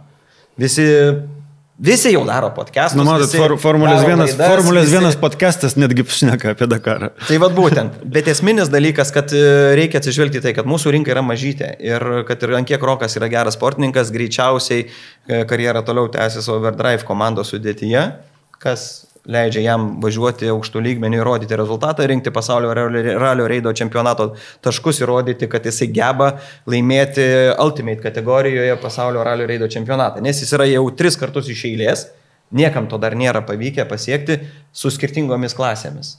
Jis yra čempionas SSV 2 kartus, 1 kartą Challenger kategorijoje ir dabar jis tą nori padaryti su Ultimate, bet jisai pats sakė, jeigu aš gerai finišuoju ir parodau aukštą rezultatą Dakare, aš tada galvoju apie pasaulio ralio reido čempionatą. Taip jis yra ten įregistruotas, taip jis renka tuos taškus, gavo pirmąjį medalį laimėjęs chrono ir automatiškai įsirašė į įskaitą papildomų taškų, bet čia yra 12 etapų, kurie neša taškus. Tai pliusas jam, kad skirtingi sportininkai nugali. Minusas, kad Quintero jau yra priekyje, nes jis jau 2 etapus laimėjo. Tai reiškia, jam reikia vytis ir rodyti būtent tą aukštą rezultatą. Tai reiškia, kiekvieną etapą jisai turi sportuoti ir spausti, kad pasiektų kuo aukštesnę poziciją finiše, nes berods pirmos 10 vietų neša taškus. Greičio ruožuose. Ir kiekvienas top 10 jau atitinkamai taškai į kraitį. Tai reikėtų atsidaryti pasaulio ralio reido čempionato statistiką ir tenais pasižiūrėti, kiek ten tų taškų tie sportininkai yra surinkę. Ir jeigu galima būtų greitai atsidaryti rankingsus, tai galima būtų matyti, kad Setas Quintero ir dabar yra 1, Alradžis 2, Varajava 3, o Rokas Baciuška yra 7 su 5 taškais. Tai dabar, pirmas. tai dabar Setas Quintero po 5 etapų laimi prieš Roką 9 taškais. Dar ne viskas prarasta. O Rokas dabar 15 vietoje, taip? Rokas dabar yra 15 Dakare ir jo rezultatas 3,5 valandos yra prastesnis negu Henko Lategano, kuris yra pirmas. Tai nuo jo Alradžis dabar arčiausiai. Kas realu tavo įsivaizdavimo? Kas šiemet laimės Dakarą? Ne, Rokui iš 15 vietos, kas realu? Negaliu pasakyti nieko. Ta prasme, dar liko 7 etapai. Per juos gali nutikti bet kas. Tai yra, kad pusė Dakaro turėjo 5 greičio ruožus. Pataisysiu, dar net nėra pusės. Dar tik tai yra 5 etapai iš 7.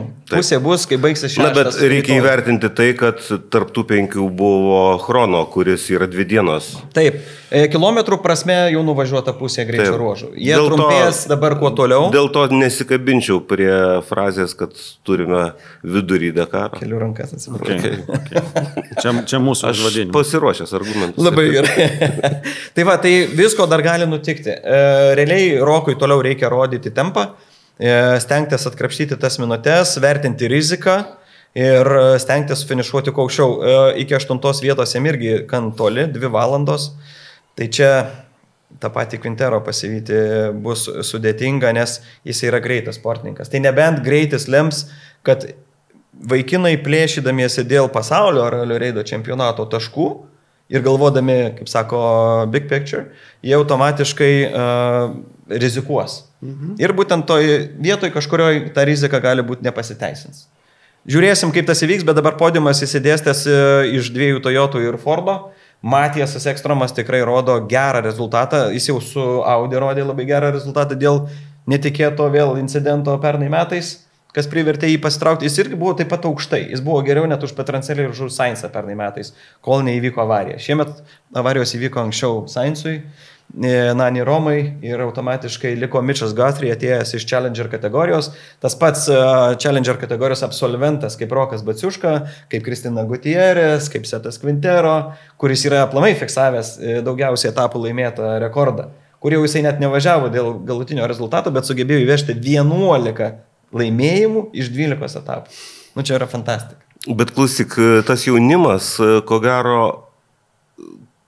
jau dabar jisai jau matomas yra, tai rytoj jisai gali pradėti dominuoti. Taip sakyčiau. Na, čia kaip Formulė 1 ateina nauja karta. Formulė irgi. Taip. 6 naujokai. Na, kaip ten pabandė, biški nepabandė, bet aš dar prie tų naujokų ir tą patį Piastrį pridėčiau, sakyčiau, 7 turime tokius vienos kartos. Nu, tai yra vienos kartos. Bet čia visi klasiokai. 7 klasiokai ateina į Formulę 1, kur yra 20 vietų. Ir bendras amžiaus vidurkis, aš kadangi kiekvienais metais apžvelgiu apie Formulę kalbant, bendras amžiaus vidurkis laikosi ties 27 kažkiek tai tik tai dėl Alonso ir Hamiltono. Nes jeigu juos pašalinsim, iš karto nukrys. Tai jau net dabar kalbos eina apie tai, kad leisti sumažinti amžiaus limitą jau žemiau 18 metų.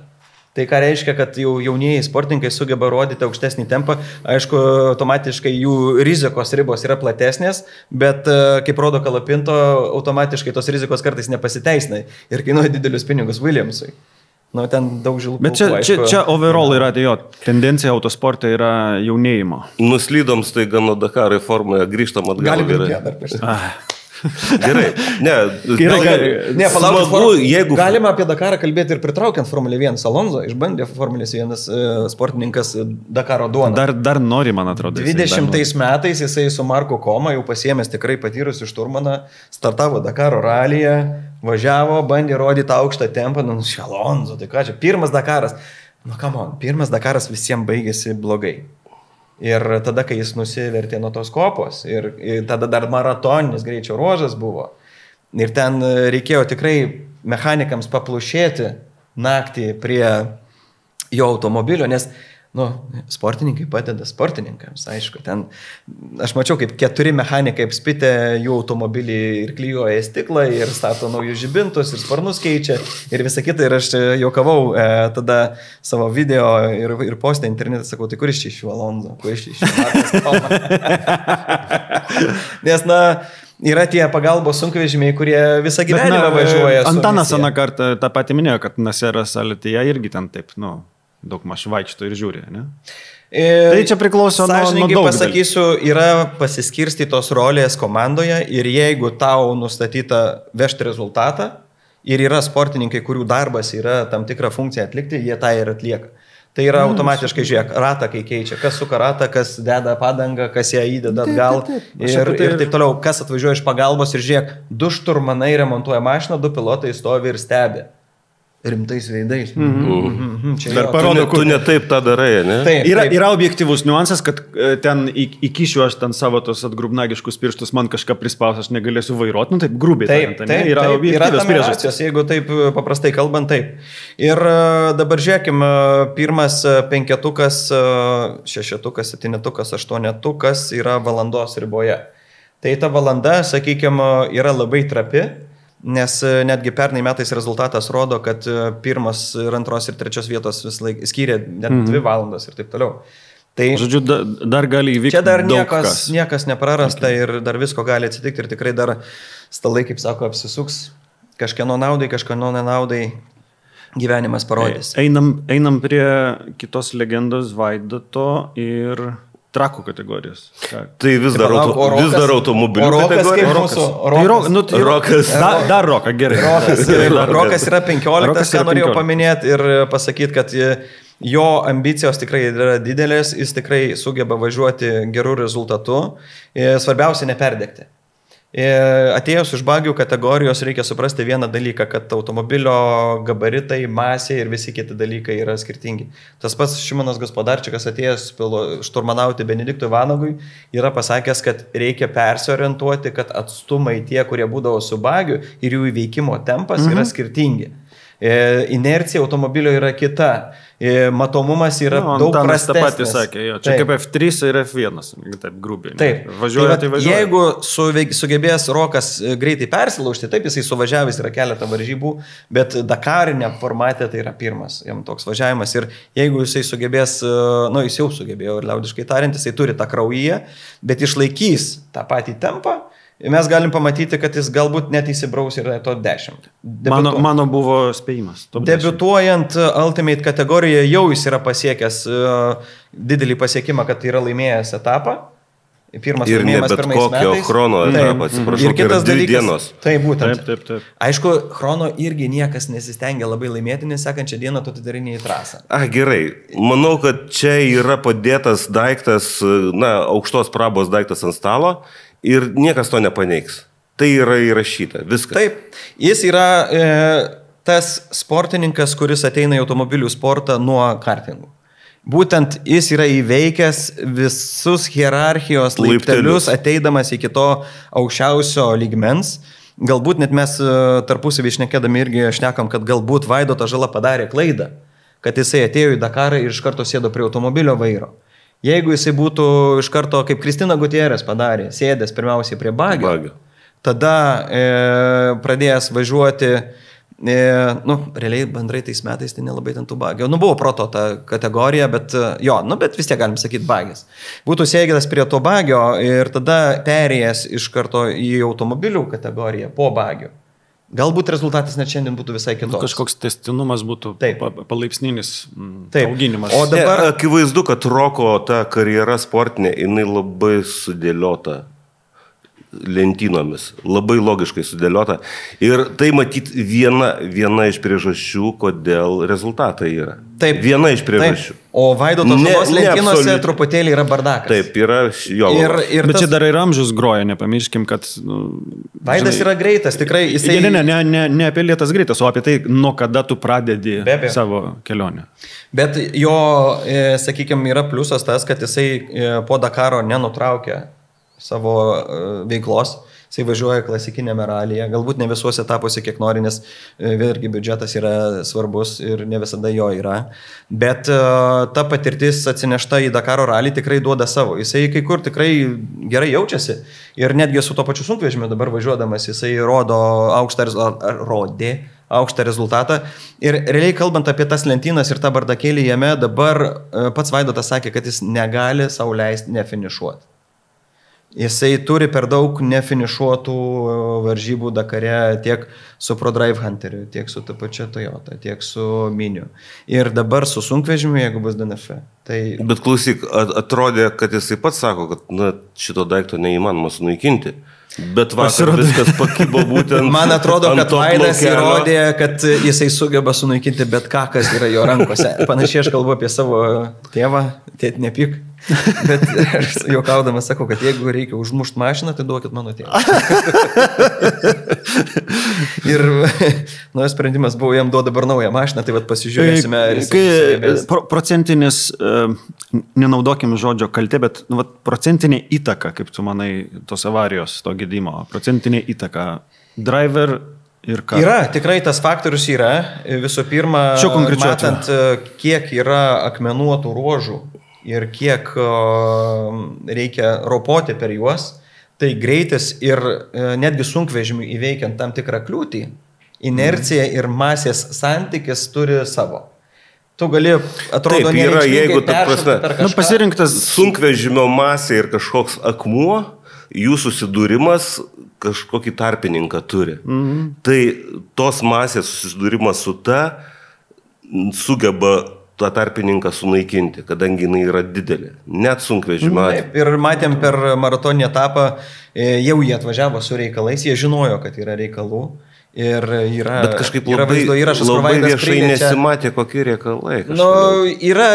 Matė tie, kas buvo bivakė. Buvo turistai, kurie buvo bivakė, matė tie patys, kaip čia pasakyti, partizanaujantys žiniasklaidos atstovai, kurie apeina tą ASO sistemą nemokėti didelių pinigų, bet vis tiek rodyti vaizdus lietuviams, kurie jų ištroškia. Ir aišku, ačiū jiems už tai, nes mes žinome daugiau. Esminis dalykas, kad yra video, kur Vaidas priliečia ratą ir net atitraukia ranką kaip nuo lygintuvo. Tai įsivaizduokit, kokia yra temperatūra sunkvežimio ratlankio, jeigu neįmanoma pridėti rankos. Reiškia, ten jau viskas iškepė, išvirė, galbūt net užklyninė. Ir automatiškai, kai tu žinai, kad tau dar laukia antra diena, ir reiks važiuoti. Ir matėm, kad vakar Vaidas stojo. Ir tikrai yra priežasčių, kurias žino tik tai pats Vaidas, dėl sutarties sąlygų negalintis jų atskleisti. Taip jisai pats pasakė, kad paskolino lingių remonto komplektą Alešui Lopraisui, bet sakė, nieko tai bendro nėra su tuo, kas yra nutikę jiems. Visi vežasi kažkokį komplektuką. Lopraisas irgi sustojo trasoje būtent dėl šios priežasties ir jo rezultatas buvo irgi pakibęs ant plauko. Galimai taip Lopraisas yra tas lyderis komandoje, dėl kurio turi dirbti kiti du ekipažai. Na, visų pirma, jisai bendroje klasifikacijoje antras Lopraisas. Vaidas trečias buvo. Tai čia, žinai, jie tarpusavį irgi konkuravo, bet yra hierarchija komandose. Kaip ir čia labai teisingai. Antras ir trečias, čia mums atrodo, kad labai arti. Antras ir trečias yra antras ir trečias. Taip. Trečias visą laiką bus. Realiai Vaidas, jeigu netgi finišuos šiandien 8 vietoje, kuris ir dabar sunkvežimiuose, jau yra istoriškai aukščiausias rezultatas Lietuvai. Sunkvežimių kategorijoje, nes Vaidas Paškevičius yra 12 vietą užfiksavęs. Vaidas Paškevičius turi kol kas rekordą, kai laimėjęs greičio ruožą su sunkvežimiu.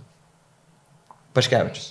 Vaidas laimėjęs su automobiliu, bet su sunkvežimiu dar jam to nepavyko padaryti. Ir buvo labai arti. Bet dar yra 7 sekundės buvo berods iki pirmos vietos, per marytės plauką, kaip sakoma. Ir esminis dalykas, kad dabar su esama situacija jam reikia atgroti po to, kaip jisai sako, 4 valandas nuleisti klozetą. Angliškai sako 4 hours down the drain. Tai jisai tas 4 valandas dabar turi kažkaip atlošti. Galimai, kad iškritus priekį esantiems varžovams tas atlošimas įvyks, nes čia jau dabar reikia tik tai laukti dėkingų aplinkybių. Išsilaižyti žaizdas, susitvarkyti sunkvežimį, kad jis būtų funkcionuojantis. Galbūt, nesakau, kad važiuoti atsargiau, nes tempą reikia palaikyti, nes už jo yra kiti sportininkai, kurie yra vos 1 minutė arba 20 minučių atsilikę. Tai tas pats Degrutas, tas pats Van Lūnas, Anja Van Lūn, atsiprašau. Ne Van Lūnas, o Anja Van Lūn. Tai yra moteris vienintelė važiuojanti sunkvežimų kategorijoje. Pernai metais su vien moteriško ekipažo atvežusi 12 vietą. Fantastika. Man visą laiką būdavo klausimas, kaip jos keičia padangą? Nekeičia. Privažiuoja berniukai ir pakeičia. Okay. Vat jums yra atsakymas. Šitą aš suprantu. Tai esminis dalykas, kad Anja Van Lūn pernai atvežusi 12 vietą, šiemet gali atvežti irgi aukštą rezultatą, nes važiuoja dabar jau su vyrišku ekipažu, kas automatiškai pagreitina padangos keitimo procesą, jau nereikia laukti kitos pagalbos iš šalies, matyt, moteriškas ekipažas galbūt buvo sužaista ta moteris gali prizmę, per tą funkciją, nes visur ta, sakykime, dabar... Tai, kad jos gali, tai mes žinome. Moteriška emancipacija srūva per kraštus, dėmesys ir taip toliau. Aišku, norime, kad tos moterys irgi parodytų savo stipriąją pusę. Yra moteriškų vien ekipažų važiuojančių ir su bagiais. Ta pati X-Raid mini komanda, kur pačios Sveno Kvanto dukra važiuoja su bagiuku ir irgi dalyvauja kartu visam veiksme su tėčiu. Faina. Tėvas vadovauja komandą, o dukra važiuoja su bagiuku. Tai irgi toks family business. Ir realiai netgi 20 metais patys Sveną Kvantą kalbinau po to, kai neprologo pirmą etapą laimėjo Vaidotas Žala, buvo anšlagas, čia visa žiniasklaida mirgėjo, pirmas laimėtas greičio ruožas Lietuvoje istorijoje, ten nežinau, medaliai jau visi kabino, jau čia viskas, galėjom jau nevažiuoti daugiau Dakare. Kvanto klausiu, sakau, tai kaip Vaidas, ta prasme, jisai, matot, atvežė pirmą vietą su miniu, tai kaip ir jums, kaip komandai, privatierius, visai gal būtų kažkas jau kaip ir pakeitimas tam pačiam Sainsui, kuris važiavo tada. Sako, taip, Žala yra greitas, tikrai tas, į kurį galima būtų žiūrėti ateityje, bet sako, vienintelis dalykas, ko jam trūksta, tai yra dakarinės patirties. Ir dabar daug metų vėliau Vaidotas Žala yra Dakaro ralio legenda, jau Lietuvoje turim 4 Dakaro ralio legendas. Petrus oficialiai dar nėra, nes sako, jeigu jam užskaitytų tą nestartavusį, atšauktą Dakarą, tai taip jis jau būtų legenda, dabar yra 9 Dakarai ir daug Afrika Koreis. Tai sako, galima sakyti, teoriškai jis yra irgi 4 Dakaro ralio legenda. Tai čia, žinai, tuoj mes ir žiniasklaidos atstovai irgi galėsim save laikyti Dakaro ralio legendą. Bet čia, suprantat, kad tas statusas tik tai tam tikras dakarinės privilegijas suteikia, bet kitu atveju tai yra, tai tik titulas. Ir realiai Vaidotui Žalui dabar atėjus į sunkvežimio kategoriją, matau, kad yra šansas atvežti rezultatą. Jisai tikrai šiuo metu yra aukštas ir jeigu jisai bent jau sugebės išlaikyti tą tempą, kurį dabar diktuoja, jisai galbūt ir pakils truputėlį aukščiau pozicijomis. Nežinau, kaip pavyks jam atkrapštyti. Gal net ir pavyks. Iki Sugavaros tai aš tikrai manau, kad įmanoma. Pakilti į 7 vietą. 7. Taip. Jau valanda laiko iki Kūleno, tai jis jau turi sustoti dėl tam tikrų panašių priežasčių, kaip jie irgi stojo, nes tu gali važiuoti ir tada stop 4 valandas ir viskas. Tu nežinai, tai bus valanda. Bet 7 etapai, aš manau, čia reikėtų išlaikyti tą šaltą galvą. Žinau, kad Vaidas yra karštas, ambicingas. Bet jo šturmanas, man atrodo, turi galvą. Tai Paulo, tai taip, turi tą galvą, bet supranti, tu gali sakyti, ką nori, bet jeigu vaikas neklauso ir trenkia durim ir išeina į savo kambarį, reikdamas ant tavęs. Bet, Vaidas tikrai, manau, klauso Paulo ir yra komanda jau susigrojusi, ne pirmi metai, tikrai vienas kitą, bet vienintelis dalykas galbūt tie techniniai niuansai, kur netgi rodė pačioj pradžioj Dakaro, kad reikia dar suprasti, kaip veikia sunkvežimis kaip mechanizmas. Sako, ėmiau krūmus, rinkau visus lapus, užsikišo aušinimas, pradėjo kaisti. Važiuoju pro medžius, įpratęs lysti po medžiu, o su sunkvežimiu šakos, duštas langai. Tai kol kas jisai yra atradimų kelyje, bando suprasti tas ribas to sunkvežimio ir, tam tikrais atvejais tos ribos yra peržengiamos ir atsitinka gyvenimas. Taip. Negali pirštais praktelius peršokti į kategoriją ir joje važiuoti kaip gimęs. Be abejo, reikalingas laikas ir tikiu, kad šitas Dakaras, pirmojo pusė.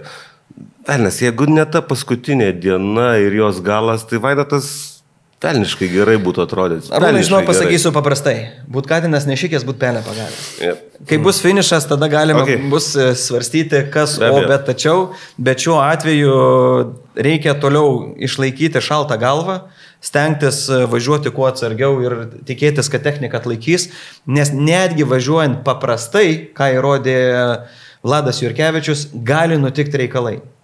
Kaip ir maratoninio etapo pirmoji dienoj, kada po jų avarijos vidiniai pažeisti komponentai pradėjo pasiduoti. Lygiai vietoje nebuvo spėta inspektuoti viską. Tai vad būtent, metalas irgi per tam tikrą laiko tarpą pavargsta. Ypač, žinai, vakar matėm, kaip šakių laikikliai išplyšta iš rėmo, nes irgi yra suvirimo siūlės, jas virina žmonės. Kitą kartą galbūt ne taip išsimiegojęs, įsibevirindamas tą siūlę, kažkur nepadėjo va to vienintelio taško, kuris būtent 7, 8 ir 9 dienoje pavargs ir išpliš. Ir pridarys tau reikalų, turėsi laukti serviso sunkvežimio, kuris, jeigu yra, tai atvažiuos ir tau padės. Bet kaip vakar rodė Nani Roma susidūrimą su Veci, automatiškai Veci nesulaukė pagalbos sunkvežimio, nes jis irgi sugėda. Nu ir ką, ir liko kukuot. Ir DNF. Toks gyvenimas. Toks Dakaras. Čia yra Dakaras. Arūnai, einam prie prognozių ar dar kažką turim? Nes, Aš žinok, aš vis sunkiau galiu prognozuoti kažką, nes vat kaip teisingai nereikia nieko prognozuoti. Dakaras atsitinka Dakaras ir, tai ir tada prognozės į tą unitazą. Okay, tai žiūrėkit, redakcijos atsiprašau, Gyti nebus prognozių. Mes pašnekėsim apie vieną tokį momentą įdomų. Mes galim pasvajoti, kas būtų, jeigu būtų. Tai mes taip visą laiką darom. Tai jeigu tu vat, pasiryžęs pasakyti kiekvieną, kaip tu įsivaizduoji, kas kokią vietą užims, aš vat iš karto surašau. Ne, po 8 Dakarų aš drįstu šito prognozuoti ir galiu pasakyti, netgi tada, kada visi plojom Katučių, kad Rokas Baciuška Challenger kategorijoje, ar taip šau SSV kategorijoje. Ne. Jau susimaišė man tie metai. Žodžiu, su bagiu. Kada jisai turėjo atvežti čempiono vardą Dakarė, pasimti tą didžiausią beduiną ir nusuko tą nelemtą kardaną. Tai todėl mes ir paskutinio etapo niuansas, kurio niekas nesitikėjo. Mes nespėjome. Ta prasme, Erikas Godzelas atvažiuoja į finišą, sėdi jau žemės pardavęs.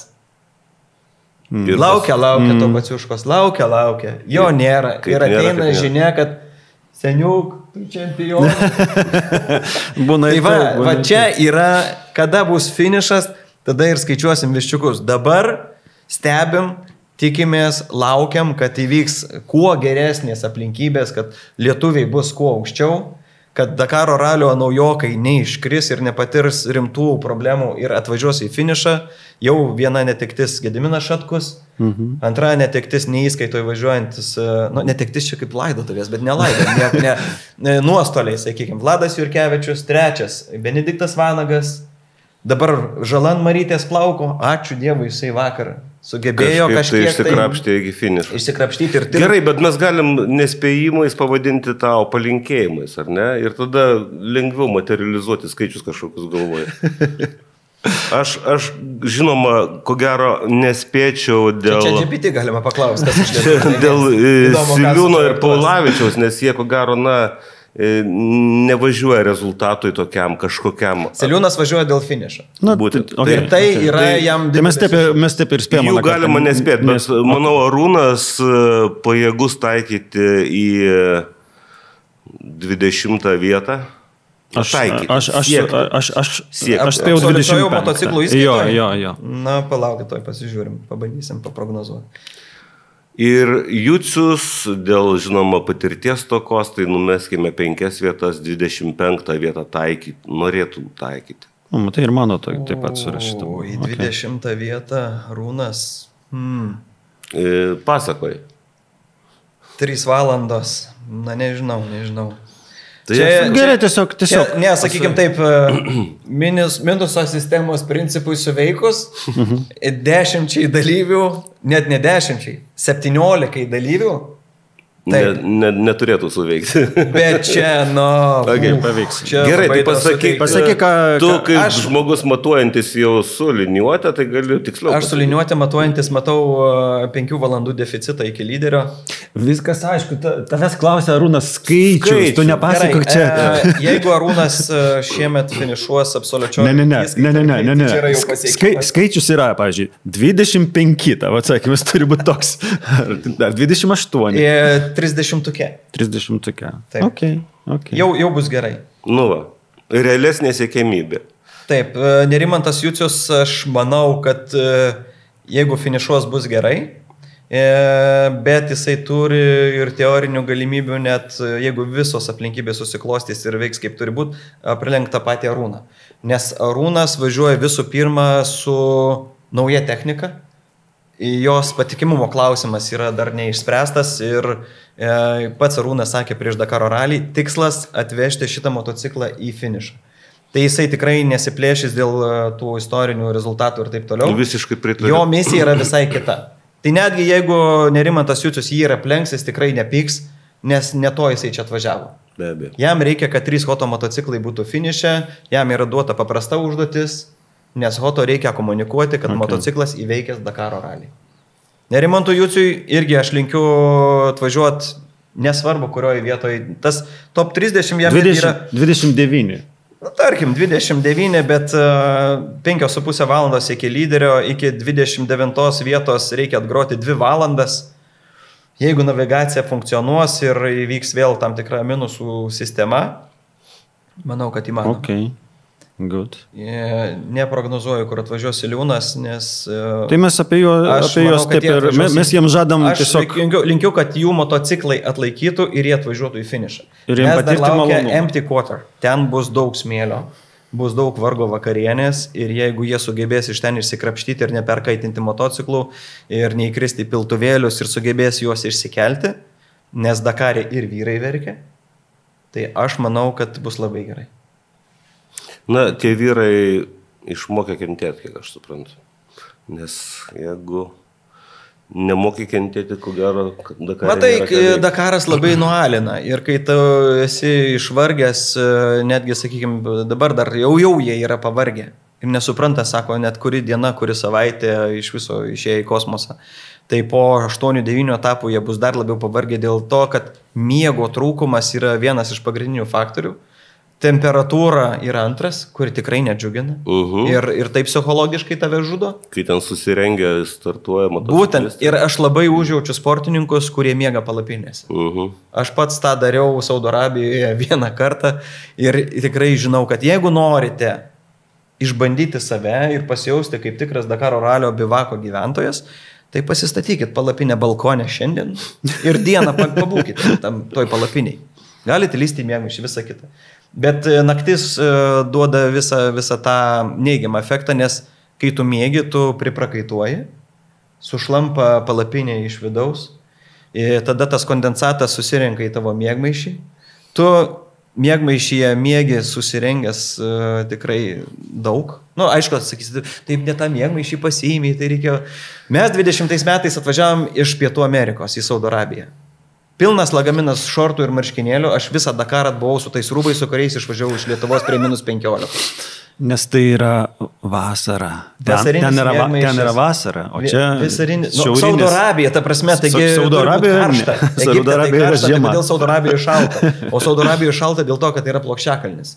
Tu nuo Džedos pakilęs į plokščiakalnio lygumas patenki į 1 kilometro aukštį. Nors atrodo, kad ten lygu, bet tu esi 1 kilometro aukštyje. Ir galima iš karto atkreipti dėmesį, kilometro aukštyje žmonių balsas pasikeičia, dauguma atrodo sportininkų kalba per nosį, yra tos kaip sinusų užspaudimo efektas. Ir automatiškai temperatūros krenta drastiškai, dieną gerai, dar biša viskas ok, šilta dienos metu, bet nusileido saulė -10, praėjo valandą dar -10. Ir iš 24 tu turi tik tai 4 laipsnius, o mes, kai Hailę nakvojame 20 metais, sekančią dieną išvažiavom, sekančią naktį prisnigo. Tai aš tikiu, kad šiandien jie tikrai irgi nesidžiaugs labai šiltais orais Hailę, nes tai yra šiaurėje esantis miestas Saudo Arabijos, ten temperatūros drastiškai krenta ir netgi matėm prieš Dakarą gruodžio mėnesį Saudo Arabus važinėjančius kopomis per sniegą. Tai jeigu turi kemperį, taip, viskas ploji katučių ir tu tam kemperyje gyveni ir džiaugiesi šilumą, dušų, tualetų, visais patogumais. Bet jeigu tu gyveni palapiniai ir tu dar važiuoji su motociklu, kur keliesi 4 ryto, šalta, iki greičio ruožo važiuoji susirengęs dopo rūbus ir užsidedi ant viršaus tik tai tuos neperpručiamus rūbelius, kuriuos paskui susipakuoji ir kažkur susikeši, nes gerai, kai yra komandos draugas atvažiavęs į startą ir medija ar kažkas gali paimti tos rūbus. Bet paskui tu tą visą žieminę aprangą turi nusirengti, nes jau tada tu sportuoji, tada tu perkaisti. Ir tas iššūkis temperatūrinis, psichologinis tikrai duoda savo. Tada atsiranda klaidų. Tai būtent čia komforto neturėjimas. Tada atsiranda rizikos papildomos ir automatiškai tu netgi likus vienai dienai iki finišo gali arba užstrikti kopos ir neturėti paprasčiausiai, jeigu įsikelt motociklo, kuris tikrai sveria. Ir kitas dalykas, tu galbūt padarysi klaidą ir nulėksi nuo kopos per galvą ir spausi tą raudoną mygtuką į Prancūziją ir kviesi sraigtasparnį, kad tave evakuotų. Nu, tikėkime, to nebus, bet čia yra Dakaras. Gerai, einam prie spėjimų toliau. Tai aš Rokui linkėčiau, kaip ir tu linki, 10 vietos, Gintui taip pat 25 linkėčiau ir Vlado aš nieko nelinkiu, nes jisai nefinišavęs yra. Tai... Vladas važiuoja Experience. Rezultatas jo skaičiuojamas, paaiškinsiu apie Dakar Experience. Dakar Experience tai yra kategorija leidžianti sugrįžti į varžybas, jeigu, berods 2 kartus ar 3 kartus galima sugrįžti į varžybas ir kaip patys jie irgi spėliojo, kad jeigu praleisime 3 etapus, tai jau viskas, jau negalėsime. Jau negalės grįžti. Taip, nes 3 etapus, jeigu praleidi, tai viso. Važiuoja namo.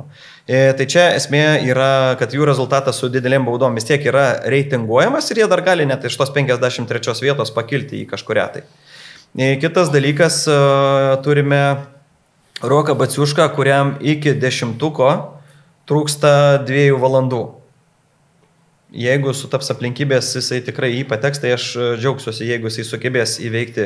Rašom ir iš tavęs 10-ką tada, mes būsim visi pozityvus. Bet prieki yra greitų sportininkų, tas pats jaunas sportininkas su X-Raid Mini Ferreira, kuriam šturmanavo. Bet jisai suges, suduš, žaibas trenks. Gerai, tavo spėjimas Rokui. Čia nepalinkėjimas, čia yra spėjimas. Spėju 11. Tai gerai. Nes yra dar vienas toks įdomus faktorius, kur vakar irgi laidoje minėjom Dakaro Ramos, kad šiaip niekas nekalba apie Urmo Manamą, Estą, kuris važiuoja Dakaro ralyje. Vienintelis iš kitos Baltijos šalių sportininkas. Latvijų Dakaras, nesuprantu, kodėl numirė. Neužsikabino. Taip, Dambis važiavo, Oskaras jau sukurtas, taip, gamino, lietuviai iš jų pirko, netgi yra motociklininkai, kurie važiavo, dabar jie važiuoja veteranų kategorijoje Lietuvos motociklų sporto federacijos organizuojamuose motocikroso varžybose. Valters, man atrodo, pavardė jo, Valters. Ir aš jo irgi klausiu, sakau, nenori grįžti į Dakarą, ne. Tai esminis dalykas, kad Urmo Manama pirmajame savo Dakare prieš 3 metus nefinišavo. Nefinišavo dėl to, kad ten buvo reikalų, buvo partrenktas žmogus. Girdėjau šitą istoriją. Pasitraukė iš varžybų. Pernai metais važiavo su Century Buggy. Century Buggy's tikrai geras kūrinys. Pietų Afrikos kompanijos, Matijus Aradori neša jų vėliavą ir šiame Dakare ir jisai tikrai ją neša už tai iškėlęs. Visai rimtai atrodo. Taip, jisai dabar yra 7. Dabar Century Buggy gavo naują modifikaciją, CR7. Jie yra visais jau varomais ratais, nes pamatė, kad paprasčiausiai nepalaiko tempo visais varančiais ratais automobilių kategorijoje ir atsilieka. Tai dabar jie tikrai rodo tą aukštą rezultatą. Ir esminis dalykas, kad Urmo Manama šiemet grįžta prie Toyotos. Evo modifikacija, Overdrive komanda, ta pati didelė ryški, mėlyna, estiška mėlyna Toyota su didelio užrašo ant šono, be jokių rėmėjų, tik tai Rally Raid Estonia, nes ten žmogus iš savo pinigų važiuoja, kaip Gintas Petrus. Ir esminis dalykas, kad jisai savo tyliai, ramiai, ir yra 12. Tik tai vakar nukrito į 12 vietą, nes buvo irgi prisidaręs reikalų dėl padangų ir nukrito, finišavo 30 vietoje, kas jį išstūmė iš top 10-ko. Va tau ir lėtasis Estas. Fantastika. Tykiai nemunėlis teka savo iš Estijos pusę. Mes čia draskomės, plėšom padangas, daužom automobilius, o Estas savo, turiu programą, 3 metai Dakare, turiu finišuoti. Jis taip ir sakė. Mano tikslas šiame Dakare yra finišas. Ir esmė tame, kad jis tikrai gerai važiuoja. Taip, yra ten tų baudelių, ten nėra jos labai baisios. Kaip čia pasakyti, dėl to sustojimo ir ta valanda yra prarasta, 2 valandos 7 iki lyderio, bet ne 3,5 kaip Rokui. Tai jeigu viskas gyvenime bus teisingai, jisai finišuos tikrai top 10. Jam drąsiai galiu prognozuoti top 10. Bet mes jo nespėjom. Taip, mes jo nespėjom. Kitus.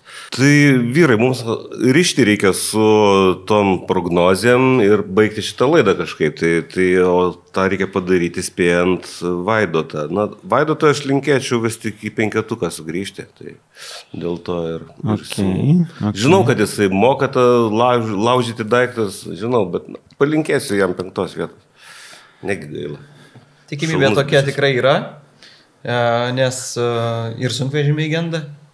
Tai aišku, tas dabar deficitas yra didelis, bet sprendžiant iš to, kiek yra jau sustojimų ir aišku, poilsio diena padeda išsilaižyti viską ir atsistatyti jėgas ir vėl pradėti pilnu tempu, tai prognozuoti tiksliau galima bus tik tai įpusėjus antrai daliai, bet šiuo metu netgi aš sakyčiau, kad jeigu Vaidas išlaikys 8 vietą, tai būtent ta 8 vieta irgi yra aukštas pasiekimas ir tikrai nereikia pergyventi, kad jinai nebus aukštesnė, nes, kaip ir minėjau, 12 vieta yra aukščiausias rezultatas pasiektas Dakare Vaidoto Paškevičiaus. Tai jeigu Vaidas netgi yra 8 finišuos, tai jau bus ženklus pasiekimas, plus bus finišas, kurio jisai ir nori. Okay. Ir jam tai tu spėjai, dar Ginto Petraus tavo spėjimą neturime, ne? Nes mes su Arūnu abu manom 25. 29. Gerai. Tai tada... O Karolis Raišys klasikose mane tiesą sakant nustebino, bet čia ko gero kaip ir viskas, kas su juo susiję, kaip jie automobilį. Vakar istorija įdomiai, nežiūrėjai jų atsiliepimą, kur droselį užlipęs. Tikra, sakyčiau, dakariška istorija jų tokia. Ir čia yra daug šilumos tokia. Aš jų projektą pavadinčiau metų avantūrą. Na, jo, taip. Manęs Karolis klausė prieš Dakarą, ką daryti. Aš sakiau, gal geriau ramiai pasiruošti ir tada važiuoti, nes jisai tikrai gali atvežti rezultatą.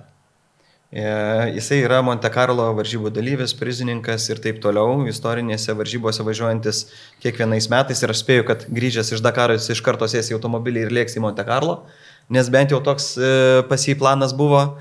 Tai reguliarumo varžybose jisai moka rodyti rezultatą, jisai supranta, kas čia tai yra. Čia to ir reikia. Ignas Daunoravičius yra motociklininkas, sugebantis naviguoti kopose vėl, kas yra gerai, kad dauguma šturmanų Dakar yra paklausus kaip motociklininkai. Motociklininkai paklausus kaip šturmanai, atsiprašau jo. Ir automatiškai jie žino, kaip orientuotis, bet motociklininkų bėda, kurią paryškino Toby Price'o ir Sunderlando duetas važiuojantis su automobiliu dabar.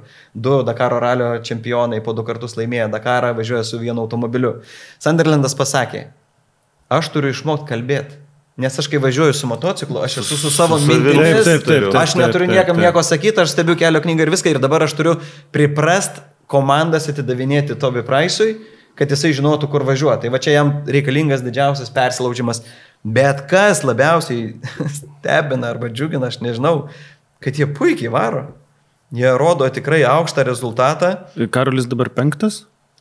Karolis 5, bet Toby Price'as, na, aišku, prisidirbęs reikalų. Dabar jau yra 26, bet pati Dakaro pradžia buvo, jie buvo top 6. Mes palaikom tik Karolį, žinok. Bet šiuo atveju istorinį klasik kategoriją mes palaikom tik tai... Karolio avantūra išėjo tikrai gerą. Aišku, yra tam tikrų ten nepabaigtų dalykų, kuriuos jie eigoje bando išsispręsti. Tas pats nutrūkęs trosas irgi, manau, tai yra amžiaus pasiekmė to automobilio. 78 metais pagamintas Land Roveris, ir per 1,5 mėnesio tu negali jo idealiai padaryti. Jie keitė variklį į 8 cilindrus. Taip. Come on. Tai akceleratoriaus trosas, tai tikrai ne to buvo automobilio. Galimai. Ir kitas dalykas, kuris irgi po pirmų 2 etapų paaiškėjo, kad dar kitas dalykas, kad esant didesniam varikliui yra mažiau vietos tarp rėmo. Tik tiksliau dėl tarp tilto ir variklio. Ir automatiškai tepalo filtras tenais yra toje pačioje dėkingiausioje kabutėse vietoje. Ir jie turėjo spręsti, kaip sukelti automobilį, kad prie tam tikros važiuoklės eigos tas tepalo filtras nenulūžtų į tiltą. Tai čia vėl yra ta greito projektavimo pasiekmė ir, na, kol kas jie važiuoja, kol kas tik tai nutrūkęs droselis kainavo jiems sugaišto laiko ir jie dabar iš 5 nusileido į 7 vietą. Keletą minučių tik tai praleido, sakė, kad...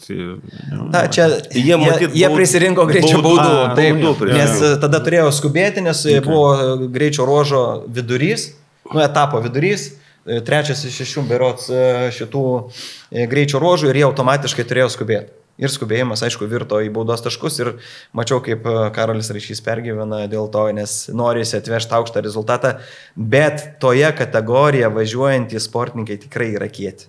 Tiek Lorenzo, tiek Santolialė, tiek Morena Juanas. Tu nori pasakyti, kad dar ta 5. Kad... Pirmas Dakaras, iš pirmo Dakaro neįvyksta stebuklų, tik su Roku Baciuška įvyksta. Gerai, ką tu siūlai tada, kaip tu manai, Karolis, kaip užbaigs savo avantūrą? Preliminariai, sakyčiau, 5. vieta jau bus labai gerai. Jo. Aš irgi. Tai čia mes visi susitinkame. Visi vienodai manom. Taip. Super.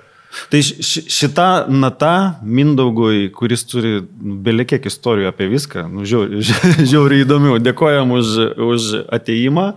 Nežinau, ką... Ačiū už kvietimą.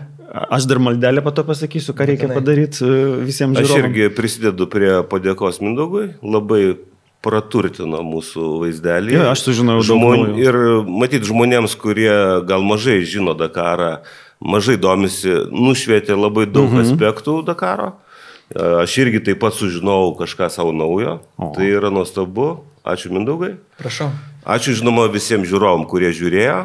Taip. Manau, kad jums kažkas bent jau šioje laidoje patiko. Dar, kaip visada, paspauskit, kaip ten vadinasi lietuviškai. Patiktuką.